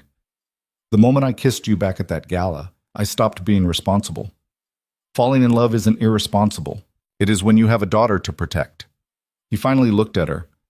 "Sophie told me earlier that if the judge asks her where she wants to live, she's going to say here, with me, with you." Emily's heart clenched. "That's good, isn't it?" "It's terrifying, because what if it's not enough? What if the judge decides Sophie's word doesn't matter compared to her grandparents' wealth and stability?" Lucas's voice cracked. "What if I lose her because I was selfish enough to want you? Then we fight harder. We show that judge exactly how loved Sophie is here. How happy. With you?" Lucas set down the bottle. "Emily, if you testify tomorrow, they're going to eviscerate you on the stand. Vanessa's lawyers have probably fed Rebecca's attorneys everything they've got. Your arrest record, your financial situation, every mistake you've ever made. They'll make you look unfit to be around a child. I know. You could walk away, right now. Tell the court we broke up, that it was just a fling. It would strengthen my case, show that I chose Sophie over a relationship." Emily felt something cold settle in her chest. "Is that what you want?" "No." The word came out broken. "But I want Sophie more. And if losing you means keeping her, then—" "Stop!" Emily grabbed the scotch bottle before Lucas could reach for it again. "You're not losing anyone, not me, not Sophie. We're going into that courtroom tomorrow and we're telling the truth. All of it." "The truth might not be enough." "Then we make it enough." Emily took his hands. "Lucas, I love you. I love Sophie. And I'm not walking away from this family just because things got hard. So tomorrow, you're going to stand up and fight for your daughter, and I'm going to stand beside you, together, like we promised." Lucas looked at her for a long moment, something fragile and desperate moving through his expression. Then he pulled her into his arms and held on like she was the only thing keeping him from falling apart. "I don't deserve you," he whispered against her hair. "Probably not." Emily smiled despite everything. "Lucky for you, I'm not going anywhere." The courtroom was smaller than Emily expected and somehow more terrifying because of it. She sat in the gallery behind Lucas's legal team while Rebecca's parents sat on the opposite side with their lawyers. Margaret and David Whitmore looked exactly like their reputation. Wealthy, refined, and absolutely convinced of their righteousness. Margaret kept glancing at Emily with barely concealed contempt. Sophie was in a private room with a court-appointed child advocate, waiting to speak with the judge separately. The thought of that little girl trying to explain her feelings to a stranger made Emily's stomach turn. All rise. Judge Patricia Hendricks entered, 50s, sharp eyes, the kind of expression that said she'd heard every manipulation tactic in the book and wasn't impressed by any of them. The hearing began. Rebecca's lawyers went first, painting a picture of a grieving widower who'd lost his way. They brought up Lucas's work hours, his history of depression after Rebecca's death, the fact that he'd moved a virtual stranger into his home within weeks of meeting her. Then they called their first witness. A child psychologist who'd never met Sophie testified about the potential harm of introducing unstable romantic relationships into a grieving child's life. A private investigator detailed Emily's background: the arrest, the evictions, the financial desperation. By lunch, Emily felt like she'd been stripped bare in front of strangers. Lucas's lawyers fought back hard in the afternoon.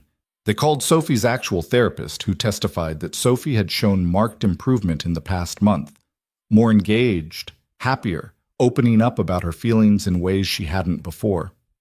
They called Danny, who explained through tears what Emily had sacrificed to keep him alive, how she'd never once put herself first. They called Rita from the cafe, who talked about Emily's work ethic and kindness. But the most powerful moment came when Lucas took the stand. His lawyer asked him directly, "Mr. Blackwood, do you believe your relationship with Ms. Carter has negatively impacted your daughter?" Lucas looked at the judge, then at Margaret and David, then finally at Emily. "No," he said clearly. "Emily has been the best thing to happen to my family in 4 years. She treats Sophie with genuine affection. She makes my daughter laugh.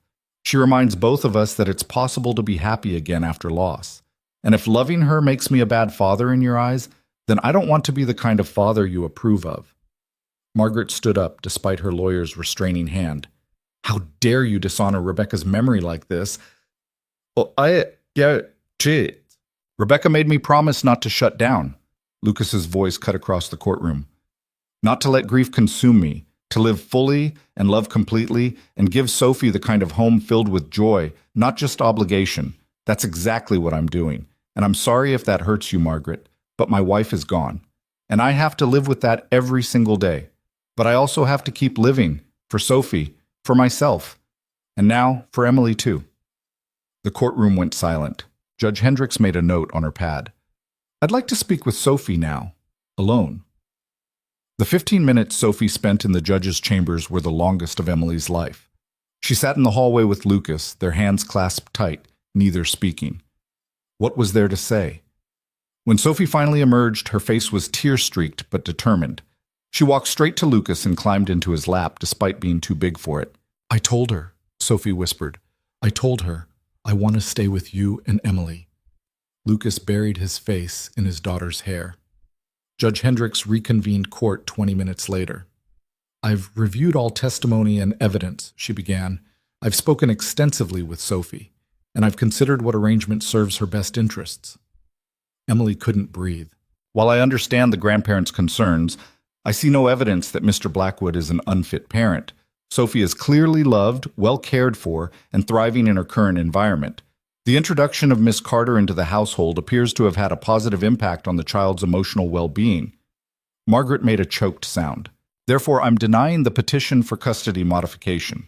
The current arrangement will remain in place with continued monitoring by Sophie's therapist."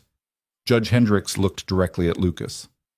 "Mr. Blackwood, I expect you to continue prioritizing your daughter's well-being above all else, including your romantic relationship." "Of course, Your Honor," Lucas said roughly. "We're done here." The gavel came down. Emily felt Lucas's hand tighten around hers so hard it hurt, but she didn't care. Sophie was crying happy tears and Danny was hugging them both. And for the first time in weeks, Emily let herself believe they might actually survive this. Outside the courthouse, reporters swarmed immediately. Lucas held Sophie close, shielding her from the cameras, while Marcus cleared a path to the car. But before they could escape, Vanessa Sinclair appeared from the crowd. She looked terrible, makeup smeared, designer suit wrinkled, the polish cracked completely. Federal indictment had apparently taken its toll. "This isn't over," she said, loud enough for the cameras to catch. "You think you've won, Lucas? You've destroyed my life, my company, everything I built." You destroyed yourself. Lucas's voice was cold. I just made sure everyone knew about it. I loved you once. Vanessa's eyes were wild. Did you know that? Years ago, before Rebecca, I thought we had something real. But you never even saw me. Just another business contact, another networking opportunity. Vanessa. And then she came along. Vanessa pointed at Emily. This nobody, this poor little waitress. And suddenly you're capable of love again? Suddenly you're the devoted boyfriend? Her voice broke. What did she have that I didn't? Lucas looked at Vanessa for a long moment. When he spoke, his voice was almost gentle. She didn't want anything from me except honesty, he said. No games, no manipulation, just truth. That's what you never understood, Vanessa. Love isn't something you scheme your way into. It just happens. And it happened with Emily because she was real when everyone else around me was performing. Vanessa's face crumpled. Then she turned and disappeared into the crowd. And Emily knew somehow that they'd never see her again. The car ride home was quiet. Sophie fell asleep against Lucas's shoulder, exhausted from the emotional day. Emily held Lucas's free hand and watched Manhattan slide past the windows. Thank you, Lucas said softly. For what? For staying, for fighting, for loving us even when we're a complete disaster. Emily smiled. You're my disaster. Might as well see it through. When they got home, Sophie went straight to bed despite it being only 7 p.m. Danny retreated to his room to call his friends with the good news, and Emily found herself alone with Lucas in the living room, the city twinkling beyond the windows. I meant what I said in court, Lucas said, about you being the best thing to happen to us. I know. And I need you to know that this isn't just about the deal anymore, hasn't been for a long time. I know that too. Emily stepped closer. Lucas, I fell in love with you somewhere between the press conferences and the death threats. Probably around the time you helped Danny with his calculus homework and didn't make him feel stupid for not understanding it immediately. Or maybe when Sophie said you smiled different around me. I don't know exactly when, just that it happened. Lucas cupped her face in his hands. I fell in love with you the moment you told those reporters the truth at the press conference. When you were terrified and brave and completely, devastatingly honest. I looked at you and thought, this woman is going to ruin me in the best possible way. Has it ruined you? Completely. He kissed her softly. And I've never been happier. They stood there in the living room as Manhattan glittered around them. Two people who'd found each other in the worst possible circumstances and somehow made it work anyway. Emily knew the hard parts weren't over. Vanessa might be gone, but the media attention would continue. Rebecca's parents would always carry their resentment. The world would keep questioning whether she deserved Lucas, whether this was real, whether love was enough. But standing in Lucas's arms, with Sophie safe in her bed down the hall, and Danny happy for the first time in years, Emily decided that maybe love didn't have to be enough. Maybe it just had to be real. And this, messy and complicated and absolutely terrifying, was the realest thing she'd ever felt. 3 weeks after the custody hearing, Emily woke up to an empty bed and the smell of burning toast. She found Sophie in the kitchen, standing on a step stool, wielding a spatula like a weapon, while smoke poured from the toaster. Danny was trying to open windows while simultaneously laughing too hard to be helpful. What's happening? Emily asked, still half asleep. We're making you breakfast, Sophie announced proudly, then frowned at the charred bread. But the toast doesn't want to cooperate. I told her medium setting, Danny said. She went with maximum chaos instead. Lucas appeared in the doorway, already dressed for work, coffee in hand. He took in the scene with the practiced calm of a man who'd learned to pick his battles. Sophie, we talked about asking before using the stove. But it's a surprise! For Emily! Sophie's face fell. Are you mad? No, little bit. Just worried about you burning the kitchen down. Lucas kissed the top of her head, then caught Emily's eye over Sophie's curls. The look he gave her was soft and warm and completely devastating in its domesticity. This was the part nobody showed in the tabloids. Not the glamorous galas or the dramatic courtroom battles. Just a Saturday morning with burnt toast and a 6-year-old's good intentions and the quiet, ordinary miracle of family. Emily's chest ached with how much she wanted to keep this forever. After breakfast, scrambled eggs that were only slightly rubbery, and toast that Danny had salvaged, Sophie dragged Emily to her room to show off a painting she'd done at school. It was abstract and enthusiastic, all bright colors and zero regard for staying inside the lines. "It's us," Sophie explained, pointing to 4 stick figures of varying heights. "That's Daddy, that's you, that's me, and that's Danny. We're at the park." Emily studied the painting, throat tight. Sophie had drawn them holding hands in a chain, smiles like upside-down rainbows on their faces. "It's perfect," Emily said. "Mrs. Morrison asked me to draw my family. I told her this is what my family looks like now." Sophie tilted her head. "That's okay, right? That you and Danny are part of it?" Emily pulled Sophie into a hug before the little girl could see her eyes welling up. "That's more than okay, sweetheart." "Good. Because I told Maya at school that I have the best family ever, and she said her family has 2 dogs, which is pretty good too, but I like ours better." Later, while Sophie was occupied with cartoons and Danny had escaped to meet friends, Emily found Lucas in his home office.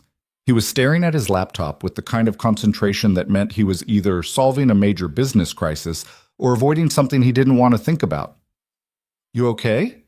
Emily asked from the doorway. Lucas looked up, and whatever mask he'd been wearing slipped. "Rebecca's parents want to have dinner. With all of us, including you and Danny." Emily's stomach dropped. "When?" "Next Friday, at their place in Connecticut." Lucas ran a hand through his hair. "They said they want to move forward and establish a better relationship for Sophie's sake." "That sounds suspiciously mature for people who tried to take Sophie away from you 3 weeks ago." "I know.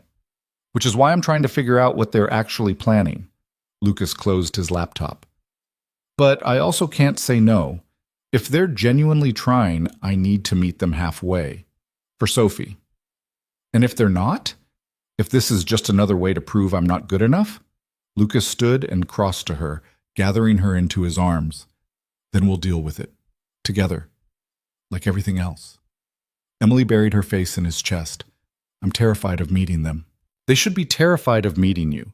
You survived a courtroom interrogation and came out looking like a saint." He kissed her forehead. "You can handle one dinner with judgmental in-laws." "Are they in-laws if we're not married?" The question hung in the air between them. Lucas pulled back slightly, his eyes searching hers with an intensity that made her heart race. "Do you want them to be?" he asked quietly. Emily's breath caught. "Lucas, I'm not proposing. Not yet. Not like this." He cupped her face in his hands. "But Emily, I need you to know that this isn't temporary for me anymore. I'm not thinking in terms of months or convenient arrangements. I'm thinking forever. And if that terrifies you, tell me now, because I'm already in too deep to walk away." "It terrifies me," Emily admitted. "Everything about this terrifies me. The money, the media, the fact that I'm one mistake away from ruining your life. But Lucas, I can't imagine walking away either. You and Sophie and this ridiculous penthouse that still doesn't feel real. You're my family now. And I don't know when that happened, but it did." Lucas kissed her then, slow and thorough, like he had all the time in the world to memorize the taste of her. When they broke apart, he was smiling. "Friday dinner it is," he said. "Let's go be terrified together." The week passed too quickly. Emily stress-bought 3 different outfits before settling on a simple dress that Andrea assured her said, respectful but not trying too hard. Danny borrowed one of Lucas's sport coats and looked so grown up it made Emily want to cry. Sophie wore her favorite purple dress and announced she was bringing her family painting as a gift for Grandma and Grandpa. The drive to Connecticut was tense. Lucas drove with white knuckles, Sophie chattered nervously in the back seat, and Emily tried not to throw up from anxiety. The Whitmore estate was exactly as intimidating as Emily expected. Old money, sprawling grounds, the kind of house that had probably been in the family for generations. A housekeeper answered the door and led them to a formal dining room where Margaret and David waited. Margaret looked older than she had in the courtroom. Tired. David stood when they entered, his expression carefully neutral. "Lucas," he said. "Sophie, darling." Sophie ran to hug them both, and Emily saw Margaret's face soften in a way that made her human instead of just the enemy. "And you must be Emily," Margaret said, extending a hand. "And Daniel." "Danny," her brother corrected quietly. "Just Danny." They sat down to a dinner that was probably delicious but tasted like cardboard in Emily's mouth. Conversation was painfully polite. Questions about Danny's school, Sophie's activities, Lucas's latest business acquisition. Nobody mentioned the custody battle. Nobody acknowledged the elephant in the room. Until dessert. Emily, Margaret said, setting down her coffee cup with deliberate precision, I owe you an apology. The table went silent. I let grief and fear turn me into someone I'm not proud of. Margaret's voice was steady, but her hands trembled slightly. I looked at you and saw a threat to the last piece of my daughter I have left. I convinced myself that protecting Sophie meant removing you from her life. I was wrong. Emily didn't know what to say. She looked at Lucas, who seemed equally stunned. Sophie's therapist has been very clear about the positive changes in her emotional well-being, David added. The increased happiness, the openness. We were prepared to dismiss that as temporary, but we can't ignore it anymore. You're good for her, both of you. He nodded at Danny, too. I don't understand, Lucas said carefully. 3 weeks ago, you were trying to take Sophie from me. Now you're apologizing? 3 weeks ago, I was drowning in grief and looking for someone to blame, Margaret said. But I've been seeing a therapist too. Working through my feelings about losing Rebecca, about watching Sophie grow up without her mother. And I realized I was so focused on preserving Rebecca's memory that I forgot to consider Sophie's present. She looked at Emily directly. You make my granddaughter happy. You make my son-in-law happy.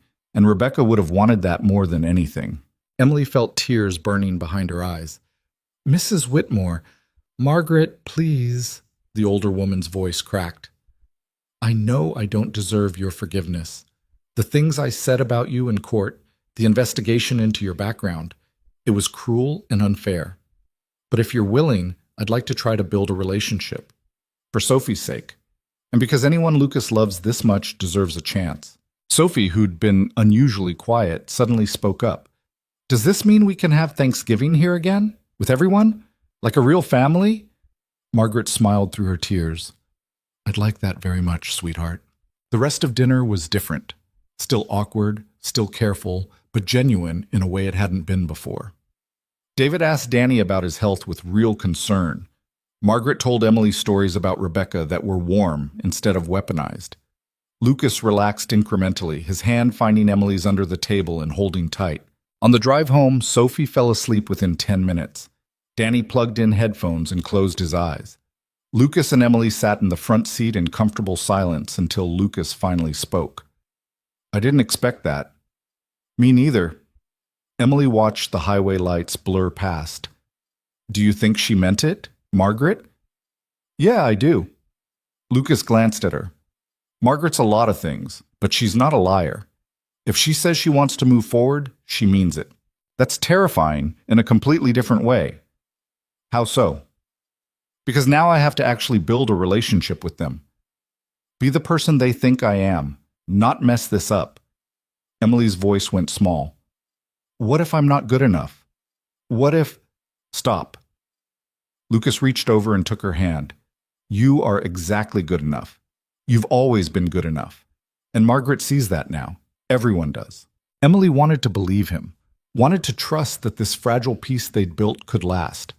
But she'd learned the hard way that happiness was temporary, that the universe had a way of taking away anything you loved too much. 2 weeks later, the universe proved her right. Emily was at the cafe during the morning rush when Rita pulled her aside, face pale. Em, there's someone here asking for you, says it's urgent. Emily looked through the doorway to see a woman in a business suit sitting at a corner table. Not a regular customer. Not press. Something else. I'll take my break, Emily told Rita. The woman stood when Emily approached. Miss Carter, I'm Jennifer Walsh with Child Protective Services. Every nerve in Emily's body went on alert. Is this about Sophie? Because her custody case was already... This is about your brother, Daniel. Jennifer's expression was sympathetic but professional. We've received reports about his living situation. I need to ask you some questions. Emily's blood went cold. What kind of reports? Anonymous tips suggesting Daniel is living in an unstable environment with a man he has no legal relationship to, that his medical care may be compromised, that you're not his legal guardian. Jennifer pulled out a tablet. I need to verify some information. I am his legal guardian. I've been raising him for 3 years since our parents died. I understand, but according to our records, you never filed for formal guardianship. When your parents passed, Daniel was placed in your care as an emergency measure, but the paperwork was never completed. Emily felt the floor drop out from under her. That can't be right. I signed papers at the hospital. You signed temporary custody papers. They expired after 6 months. Legally, Daniel is currently in an undefined situation. Jennifer's voice was gentle but firm, which means we need to conduct a home visit, verify his living conditions, and potentially open a case to establish formal guardianship. This is because I'm with Lucas. Someone reported us because they think I can't discuss the source of the reports. But I can tell you that we take all concerns about minors seriously. I'll need to schedule a home visit within the next week. Emily managed to get Jennifer's card and schedule the visit before her hands started shaking too badly to hold anything. She made it to the bathroom before she broke down completely. This was Vanessa. Had to be. Even facing federal charges, the woman was still finding ways to hurt them. Emily called Lucas from the bathroom floor. Someone called CPS on us, she said without preamble. About Danny. They're saying I'm not his legal guardian, that he's in an unstable situation, and they want to do a home visit. Lucas's response was immediate. I'm calling my lawyers. Don't talk to CPS again without representation. Are you at the cafe? Yeah. Marcus is 5 minutes away. He'll bring you home. Emily, breathe. We'll fix this. But when Emily got home and Lucas's lawyers explained the situation, fixing it wasn't simple.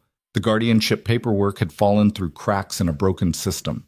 With their parents dead and no other family, Emily should have filed for formal adoption or guardianship, but she'd been 27 and terrified and working 3 jobs to keep Danny alive. The hospital social worker had assured her the temporary papers were enough. They weren't. The good news is that establishing legal guardianship now is straightforward, Lucas's family lawyer explained. You're his sister, you've been his primary caregiver for years, and Danny's old enough that his preference will be heavily weighted. The bad news is that CPS is involved now, which means scrutiny. What kind of scrutiny? Emily asked. Home visits, interviews with Danny, background checks. They'll want to verify that he's safe, healthy, and in a stable environment. Given your recent media attention, they may look more closely than usual. Lucas's hand tightened around Emily's. Will the fact that Danny's living with me be a problem? It could be. You're not related to him, and while the living situation is certainly comfortable, CPS may question the appropriateness of a minor living with his sister's boyfriend. Then we fix that too, Lucas said firmly. After the lawyers left, Emily sat on the terrace staring at nothing. Danny was at school, oblivious to the fact that his entire life might be upended again. Sophie was with her grandparents. It was just Emily and Lucas and the weight of impossible choices. I should move out, Emily said quietly. Take Danny back to my old apartment. Show CPS that we're independent, that I can take care of him without your help. Your old apartment was condemned. The building's been sold. Then somewhere else. Anywhere that proves I'm not just using you for... Emily, stop. Lucas knelt in front of her chair. We're not going backwards. We're not pretending you and Danny aren't part of this family just because some anonymous asshole called CPS. But if it hurts the case, then we'll deal with it. But I'm not letting you face this alone. He took her hands. What if there was another option? What option? Lucas was quiet for a long moment, and Emily could see him gathering courage for something. Marry me, he said. Emily's heart stopped. What? Not like this. Not on the terrace with you panicking about CPS. But Emily, if we're married, Danny living here becomes a non-issue. You'd be my wife, Danny would be my brother-in-law, and CPS would have one less thing to question. Lucas's voice went softer. And I know this isn't romantic and the timing is terrible, but I need you to understand that I'm not proposing because of CPS or the lawyers or any of that. I'm proposing because I want you to be my wife. I want to wake up next to you for the rest of my life. I want Sophie to have you as her stepmother, and Danny to actually be part of this family legally and... Stop, Emily interrupted, tears streaming down her face. Just stop. Lucas went pale. I'm sorry. I shouldn't have. Yes. Emily laughed through her tears. Yes, I'll marry you. Not because of CPS or Danny or any practical reason, but because I love you so much it terrifies me, and I want this messy, complicated, ridiculous life we've built together. Lucas stared at her. Yes? Yes, you idiot. Yes. He kissed her then, fierce and relieved, and Emily kissed him back with everything she had. When they broke apart, Lucas was laughing. I had a whole plan. Ring, champagne, probably some dramatic rooftop proposal that Andrea would have coordinated. This was not the plan. Plans are overrated. Emily wiped her eyes. But Lucas, we can't get married just to help the CPS case. We're not. We're getting married because we love each other and want to spend our lives together. The fact that it also helps with CPS is just a bonus. Lucas pulled her to her feet. But we should probably tell Danny before we tell the lawyers. Danny took the news with surprising calm. So let me get this straight, he said, sitting on the couch between Emily and Lucas. You're getting married, which means I get to keep living here, and CPS will back off because Emily will legally be Lucas's wife? That's the basic summary. Yes, Lucas said. Danny looked at Emily. Do you love him? Yes. Does he love you? Yes, Lucas answered. And this isn't just some scheme to fix the CPS thing? I've wanted to marry your sister since about week 2 of knowing her, Lucas admitted. I was just waiting for the right moment. CPS forced my hand. Danny was quiet for a minute, processing. Then he turned to Lucas. If you hurt her, I know where you keep the expensive scotch, and I will pour all of it down the drain. Lucas grinned. Fair enough. Also, I'm walking her down the aisle, non-negotiable. Wouldn't have it any other way. Danny hugged Emily tight. You deserve this, Em. You deserve to be happy. And if Lucas makes you happy, then I'm good with it. The CPS home visit happened 3 days later. Jennifer Walsh arrived with a colleague, both professional and thorough. They toured the penthouse, interviewed Danny privately, reviewed his medical records, and asked Emily approximately 1,000 questions about everything from meal planning to homework supervision to emergency protocols. Through it all, Lucas stayed present, but not overbearing, answering questions when asked, but letting Emily take the lead. Sophie, who'd been briefed carefully about why strangers were asking questions, was on her best behavior, showing the social workers her room and explaining very seriously that Danny helped her with math homework and Emily made the best grilled cheese. After 2 hours, Jennifer pulled Emily aside. I want to be straight with you, Ms. Carter. The anonymous reports we received painted a picture of neglect and instability. What I'm seeing is the opposite. Daniel is healthy, happy, well cared for, and thriving in school. Your relationship with Mr. Blackwood appears stable and positive. The living situation is more than adequate. Emily's legs nearly gave out with relief. So you're closing the case? I'm recommending closure, yes, but you still need to file for formal guardianship. The temporary papers expired years ago, and while it's unlikely anyone would pursue this further, you need the legal protection, especially given your public profile. We're working on it. My lawyer's already filed the paperwork. Jennifer nodded. Good. I'll include that in my report. Ms. Carter, between you and me, whoever called this in was wasting our time. You're doing an excellent job with your brother. Don't let anyone tell you otherwise. After the social workers left, Emily collapsed on the couch with Danny and cried from sheer relief. Lucas brought them both water and sat quietly while Emily processed everything. It's over, Danny asked. It's over, Emily confirmed. Good. Because I was preparing a speech about what an amazing sister you are, and I really didn't want to have to give it to strangers. Emily laughed through her tears. You prepared a speech? Marcus helped. He's surprisingly sentimental for a guy who looks like he could bench press a car. That night, after Danny and Sophie were both asleep, Lucas found Emily in the kitchen making tea she didn't really want. You okay? He asked. I don't know. Emily watched the kettle with unfocused eyes.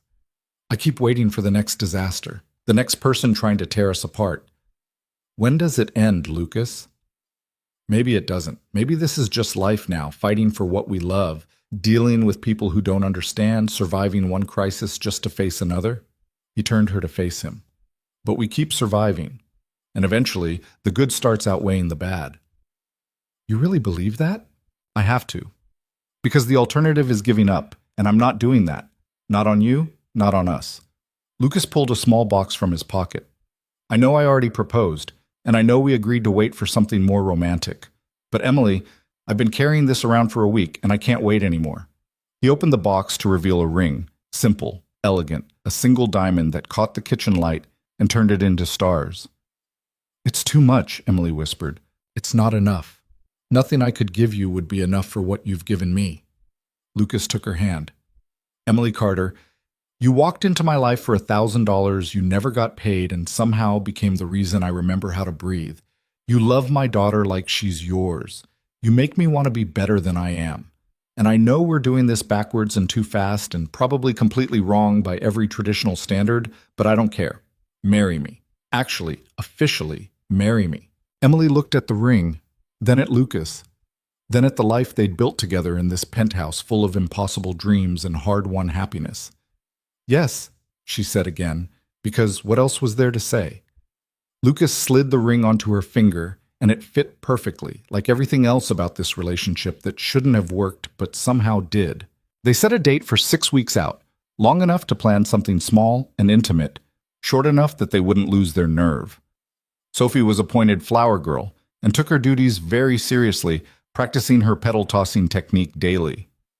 Danny started growing out his hair for the occasion, claiming he needed to look distinguished for the photos. Margaret and David were invited and accepted with genuine warmth. The media, predictably, lost their minds. Billionaire Blackwood to a wed mystery woman, Emily Carter, in private ceremony. From kiss dare to wedding vows, the unlikely love story of Lucas Blackwood and Emily Carter. Former service worker to become Mrs. Blackwood, fairy tale or scandal? Emily stopped reading the articles after the third one called her Cinderella. She wasn't Cinderella. She was just a woman who'd gotten lucky enough to fall in love with someone who loved her back, and no fairy tale comparison could capture how terrifying and wonderful and completely ordinary that actually was. The night before the wedding, Emily had dinner with just Danny and Rita at their old cafe. It was Rita's idea, something to ground Emily before she married into a world of wealth and expectations she'd never been prepared for. You ready for this? Rita asked, pouring them all coffee that was definitely too strong for 8 p.m. No, Emily admitted. I'm marrying a billionaire tomorrow. I'm becoming stepmother to a 6-year-old. I still work here 3 days a week because I can't shake the feeling that this is all going to disappear. How could I possibly be ready? You love him? More than I thought I could love anyone. He loves you? Yeah, he does. Rita smiled. Then that's all you need to be ready for. The rest is just noise. Danny reached across the table and took Emily's hand. You know what Mom would say if she were here? That I'm insane? That you deserve every bit of happiness you can grab hold of, and that she's proud of you for being brave enough to try. Danny's voice went thick. I'm proud of you too, Em, for surviving everything and still believing in good things. Emily hugged her brother tight, trying not to cry and failing completely. The wedding was small, just family. Sophie, Danny, Margaret, and David. Andrea, who'd become more friend than assistant. Marcus, who'd kept them all safe. Rita, who'd believed in Emily when no one else did. They held it at sunset on the penthouse terrace, with Manhattan glittering below and fairy lights strung overhead, and Sophie's painting of their family displayed prominently. Emily wore a simple white dress that Andrea had helped her choose. Danny walked her down the makeshift aisle with fierce pride. Sophie scattered petals with such enthusiasm that half of them ended up in Lucas's hair. And Lucas stood at the end of it all in a dark suit, watching Emily approach with an expression that made her forget how to breathe. The ceremony was short. They'd written their own vows, which Emily had been terrified about, but when she looked into Lucas's eyes, the words came easily. I promise to love you even when you're impossible, she said, to remind you that being happy doesn't dishonor the past, to be the best stepmother I can be to Sophie, even though I have no idea what I'm doing most of the time, and to never, ever let you order plain cheese pizza again when pepperoni is clearly superior. Lucas laughed through tears.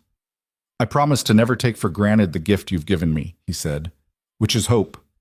The belief that I could survive grief and find joy again, that Sophie could have a complete family, that love doesn't run out just because you've lost it before. His voice broke.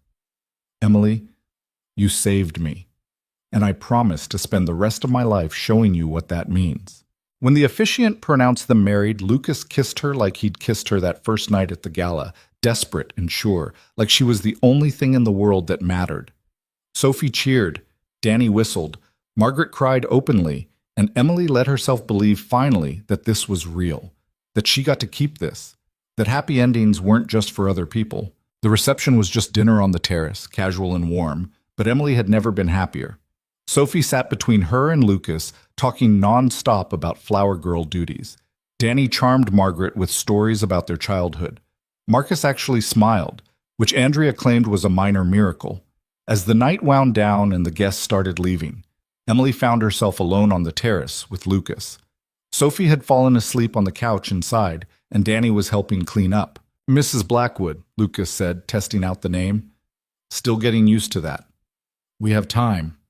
He pulled her close, swaying gently to music only they could hear. "About 50 or 60 years if we're lucky." Emily rested her head on his chest, listening to his heartbeat. "Think we'll make it that long?" "Absolutely. You're stuck with me now." "Worse fates," Emily murmured. They danced in the fairy lights, while Manhattan sparkled below. Two people who'd found each other in the worst possible circumstances and chosen to build something beautiful anyway. Emily knew there would be more challenges, more scrutiny, more people questioning whether she belonged in Lucas's world, more moments of doubt and fear and uncertainty. But standing in her husband's arms with their family safe inside and the whole city laid out before them, Emily decided that scared didn't mean wrong. Sometimes scared just meant you'd found something worth fighting for. And this, messy and imperfect and absolutely terrifying, was worth every fight.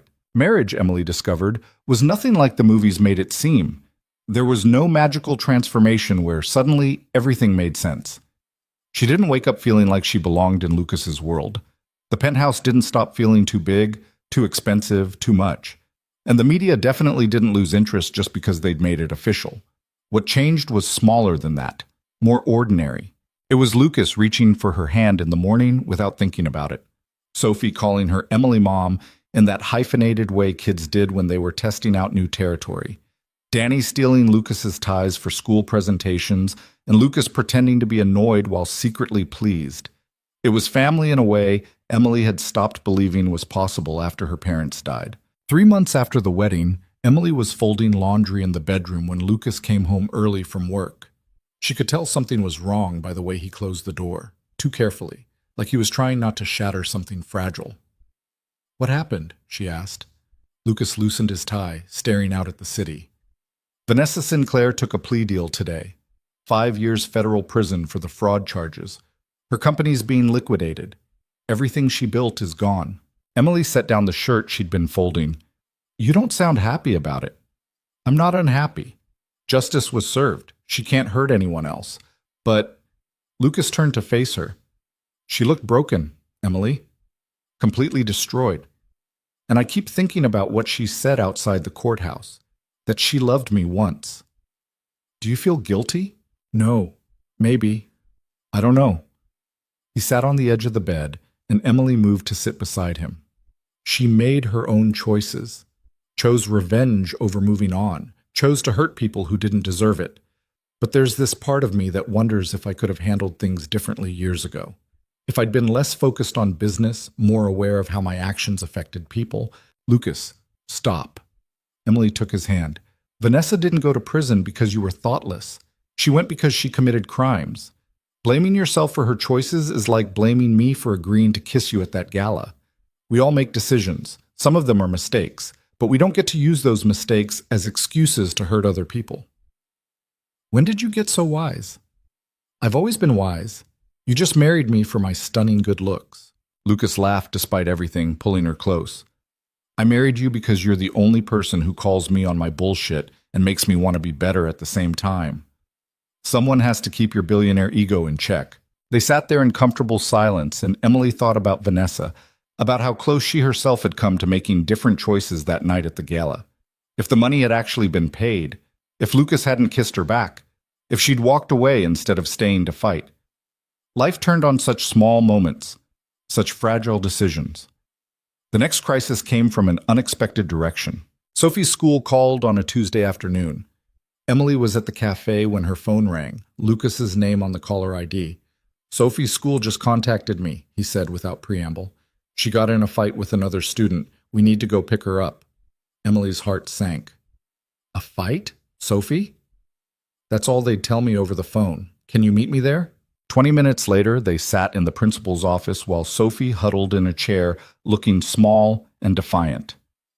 The other child, a boy named Tyler from Sophie's class, sat with his mother on the opposite side of the room, sporting a bloody nose. Sophie punched Tyler during recess, Principal Morrison explained.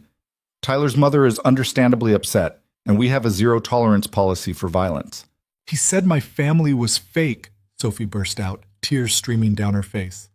He said Emily's not my real mom, and Danny's not my real brother, and we're all just pretending because my dad is rich. The room went silent. Emily felt like she'd been punched herself.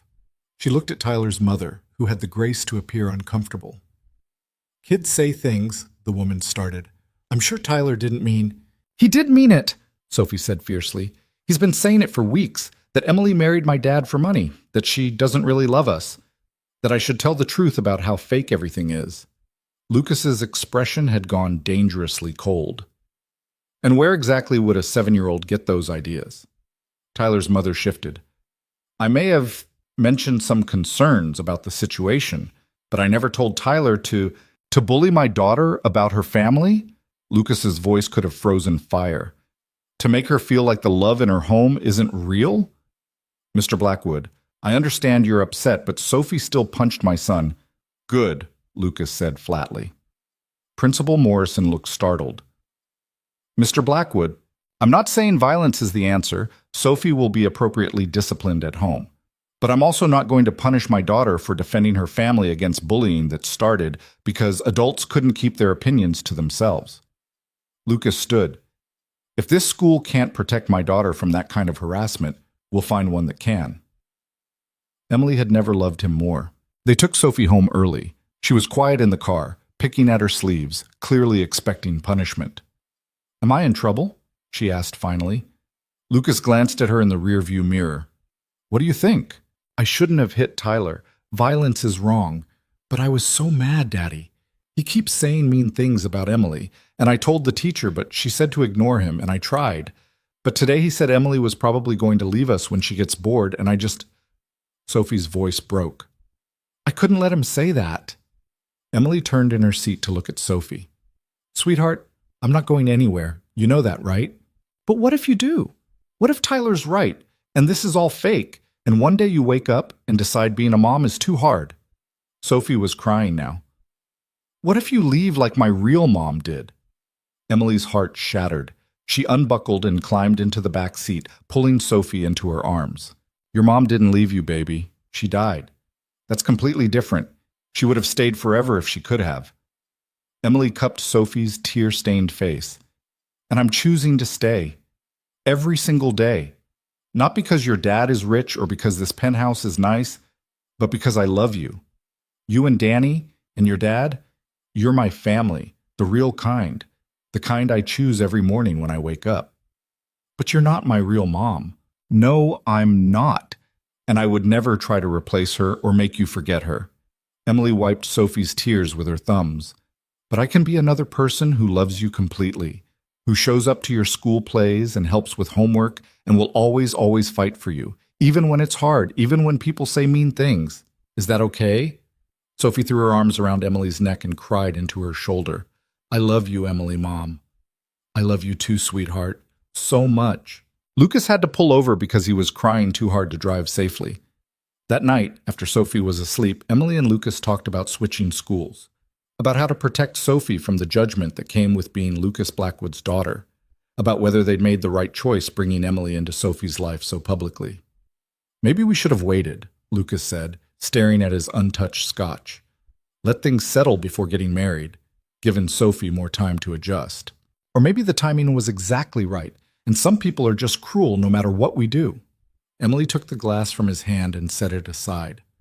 Lucas, Sophie punched a kid today because she loves us, because someone tried to tell her our family isn't real and she knew better. That's not a sign we messed up. That's a sign we're doing something right. She's 7 years old and dealing with adult problems because of my choices. She's 7 years old and learning that family is worth fighting for, that love is real even when other people don't understand it. Those aren't bad lessons. Lucas pulled Emily into his lap, burying his face in her neck. How are you always so sure about this? About us? I'm not. I'm terrified most of the time that I'm going to mess everything up. Emily ran her fingers through his hair. But being scared doesn't mean we're wrong. It just means we care enough to worry. I don't deserve you. Lucky for you, love isn't about deserving. It's about showing up anyway. They decided to keep Sophie in her current school, but with additional support. Counseling to help her process the bullying, clear communication with teachers about monitoring the situation, and a very firm conversation with Tyler's mother about acceptable behavior. Emily also started volunteering at the school once a week, partly to keep an eye on Sophie, partly to show the other parents that she wasn't some untouchable billionaire's wife. She was just a person who loved her kid and wanted to be involved. The shift was subtle but noticeable. Other mothers started including her in conversations. Sophie made new friends whose parents didn't judge. And slowly, painfully, Sophie stopped feeling like she had to defend her family's existence. 6 months after the wedding, Danny's leukemia went into full remission. The doctor delivered the news on a routine checkup, and Danny just stared at her like he couldn't process the words. Remission, he repeated. As in, done? No more treatments? We'll continue monitoring, but yes, the cancer is undetectable. You're in remission, Daniel. Emily grabbed her brother and held on while they both cried. Lucas, who'd come to the appointment too, shook the doctor's hand about 15 times and couldn't stop smiling. That night, they had an impromptu celebration at the penthouse. Sophie made a banner that said, Danny wins, in purple marker. Lucas ordered enough takeout to feed 20 people. Margaret and David came over with flowers. Rita closed the cafe early to join them. Danny stood in the middle of the living room, looking overwhelmed and happy, and so young despite everything he'd been through. I want to say something, he announced, and everyone quieted down. 3 years ago, when I got sick, I thought my life was over. I was 14, I just lost my parents, and suddenly I had this disease that might kill me. And he looked at Emily with tears in his eyes. You gave up everything, your whole life, just to keep me alive. Danny, let me finish. Danny smiled. You worked yourself to death, literally. 3 jobs, no sleep, no life of your own. And then Lucas came along, and I was so scared he was going to be just another thing taking you away from me. But instead, he gave us both a family, a real one, the kind that shows up to hospital appointments and celebrates remission and makes everything feel possible again. Lucas's arm tightened around Emily's waist. So thank you, Danny continued, both of you, for fighting for me, for loving me, for making me believe that surviving was worth it. His voice cracked. I'm going to college next year. I'm going to have a life. And that's because of you. There wasn't a dry eye in the room. Later, after everyone had left and Sophie was in bed, Emily found Danny on the terrace. He was taller now, healthier, looking more like their father every day. You okay? She asked. Yeah, just thinking. Danny leaned against the railing. When I got sick, I was so angry. At the universe, at our parents for dying, at my own body for betraying me. I thought if I survived, I'd spend the rest of my life being bitter about what I'd lost. And now? Now, I think maybe losing things is how you figure out what actually matters. Danny looked at her. I lost our parents. Almost lost my life. But I got you, really got you, not just as a sister, but as someone who'd burn the world down to keep me safe. And I got Lucas and Sophie and this weird, wonderful family that doesn't make sense on paper, but works anyway. Emily hugged her brother tight. I'm so proud of you. You know that? I know, but Danny pulled back. You're allowed to live for yourself now, not just for me. You've spent 3 years making sure I survived.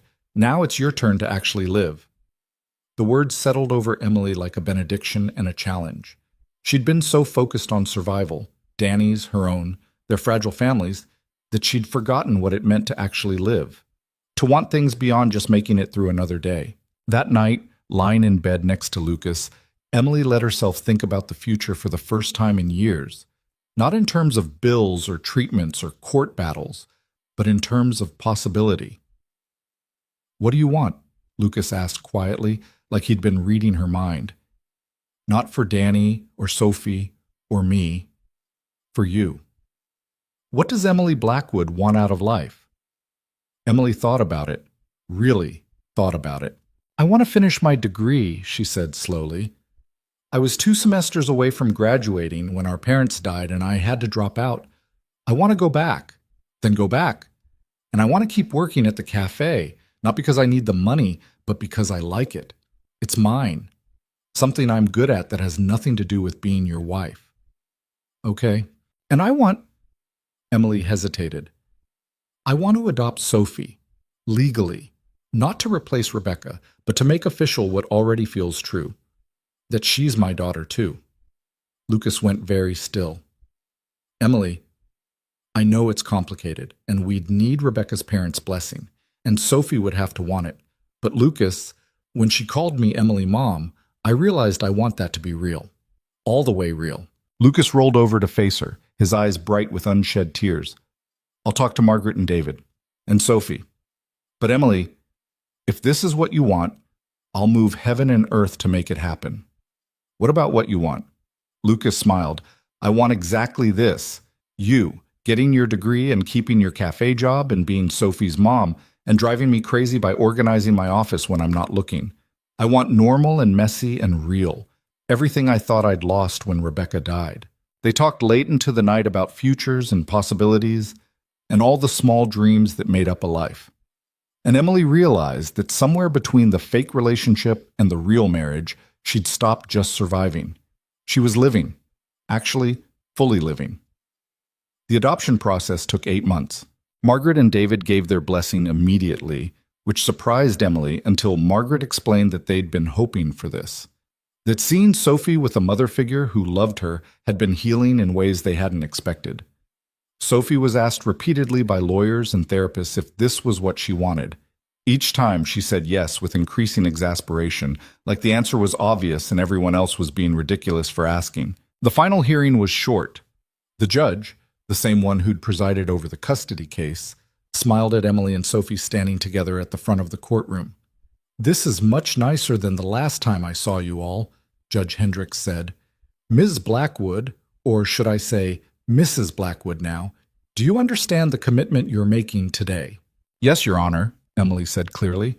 I'm promising to love and protect Sophie for the rest of my life, to be her parent in every way that matters, to show up for her, fight for her, and never let her doubt that she's wanted.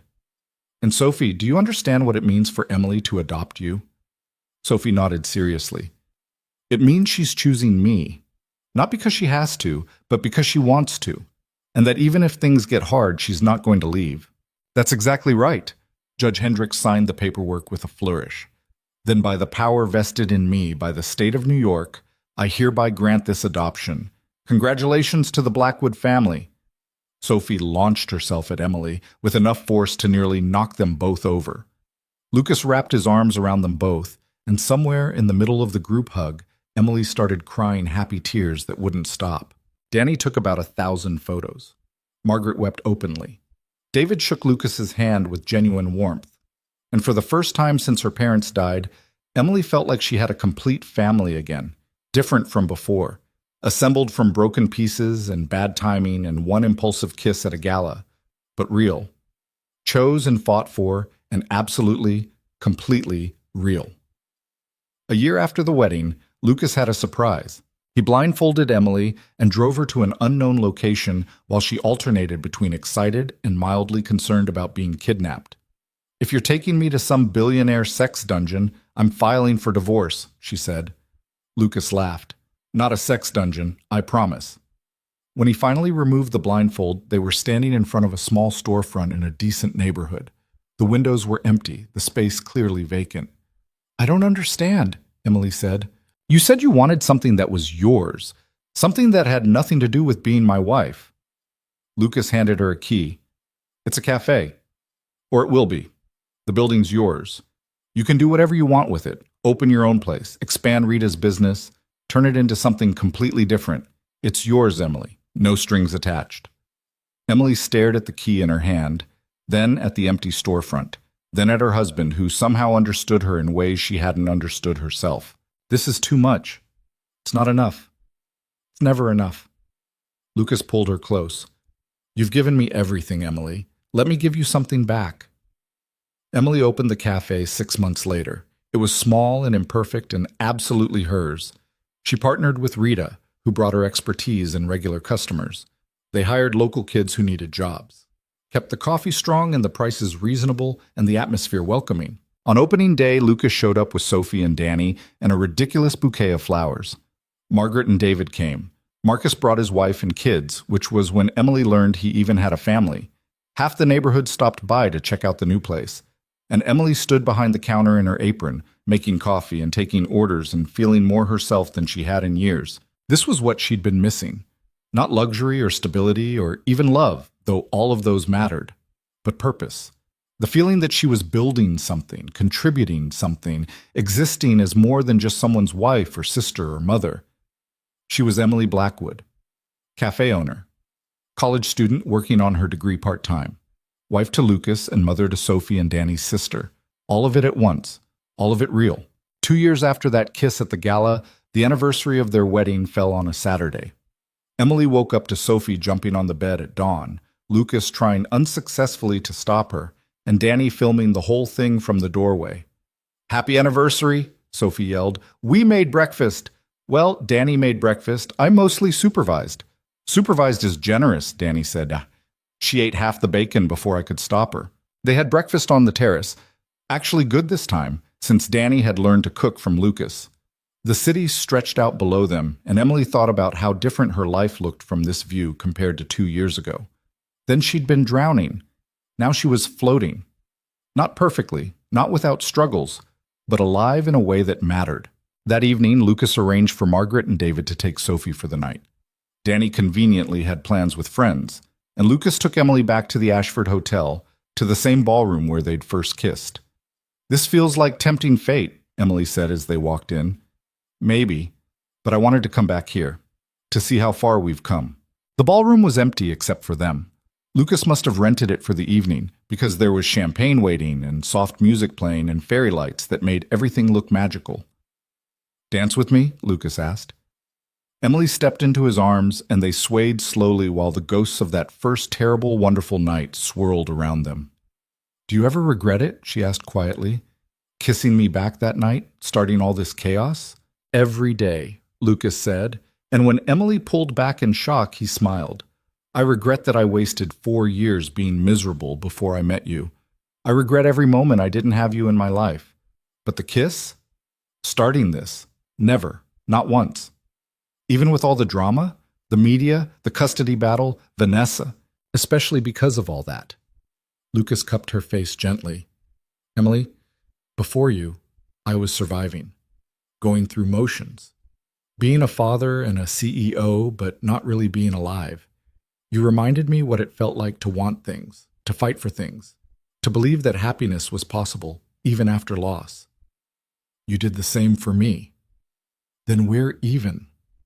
They danced until the music stopped, then kept dancing anyway because neither wanted to let go. "I love you," Emily said against his chest. "I know I say it all the time, but I need you to know. Loving you has been the scariest, best decision I've ever made. I love you too. And I need you to know that every day I wake up next to you, I still can't quite believe you're real, that you chose me, that you stayed. Where else would I go? You're my home, Lucas. You and Sophie and Danny and this ridiculous life we've built. I'm not going anywhere." Lucas kissed her then, soft and sweet, and it felt like a promise renewed, like saying yes all over again to everything they'd built and everything they'd become. When they finally pulled apart, Emily looked around the empty ballroom and laughed. "What?" Lucas asked. "I was just thinking, Vanessa Sinclair paid me $1,000 to kiss you. Well, she promised to pay me. And now look at us. Married, happy, raising kids. I should send her a thank you card. That's incredibly inappropriate." "But accurate," Emily grinned. "She tried to destroy you and accidentally gave you exactly what you needed. That's some cosmic justice right there. I prefer to think of it as you being exactly where you were supposed to be that night, and me being brave enough to kiss you back instead of letting you run away. Brave or stupid? Both. Definitely both." They left the ballroom hand in hand, stepping out into the New York night that had witnessed the beginning of their story.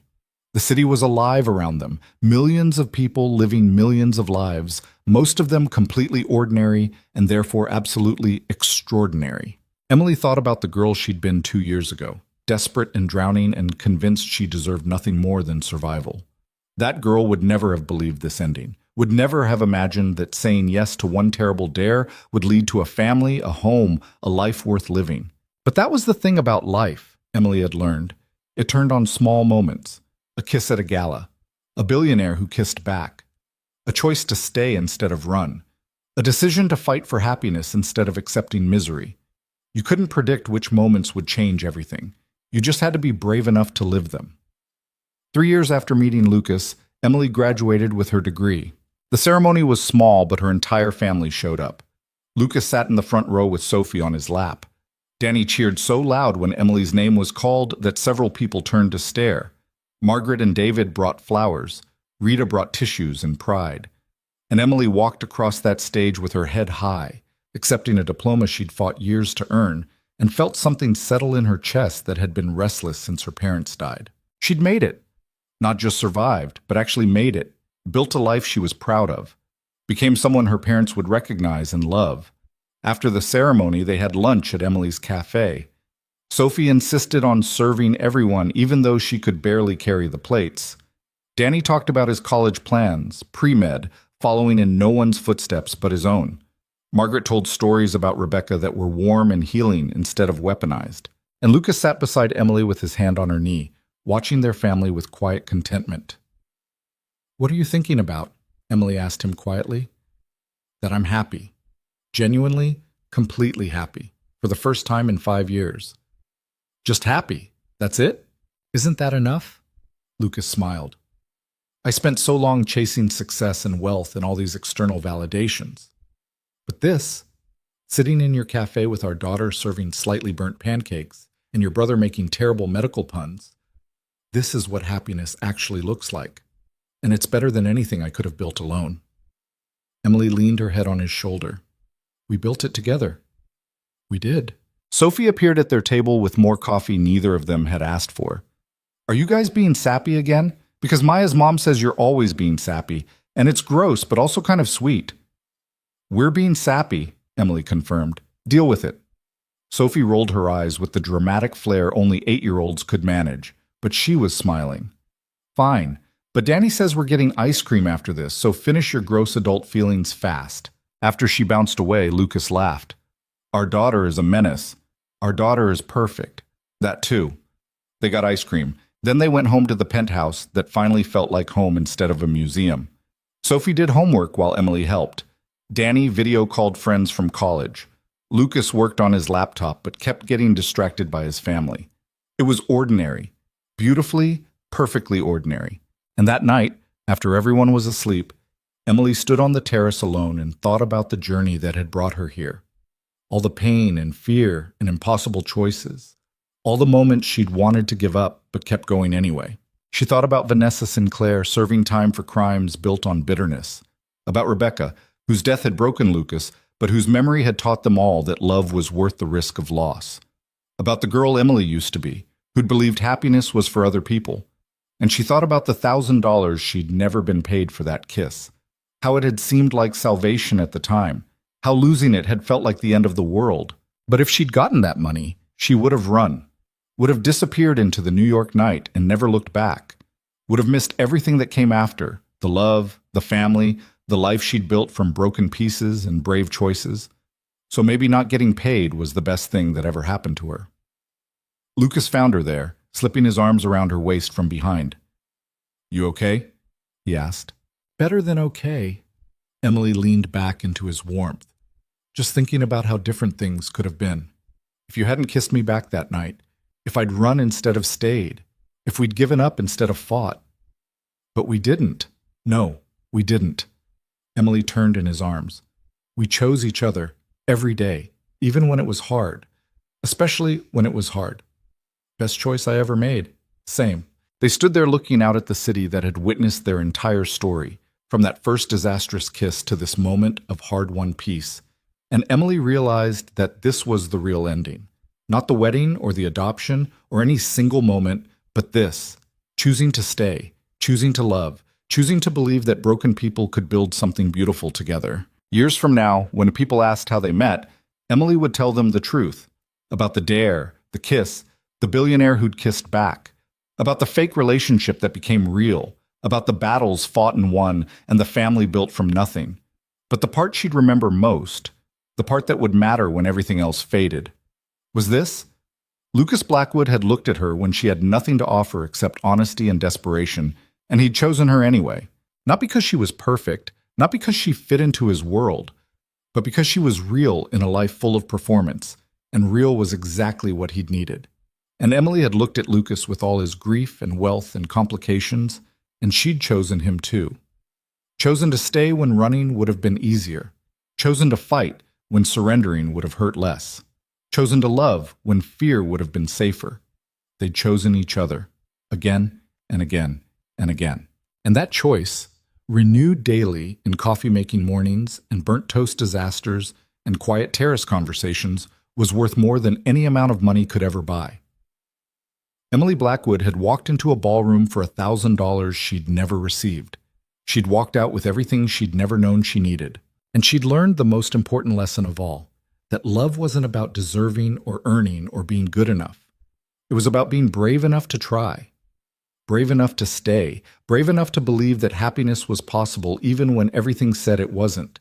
The poor girl and the billionaire, the kiss that started everything, the family they'd built from chaos and determination. It wasn't a fairy tale. It was better. It was real.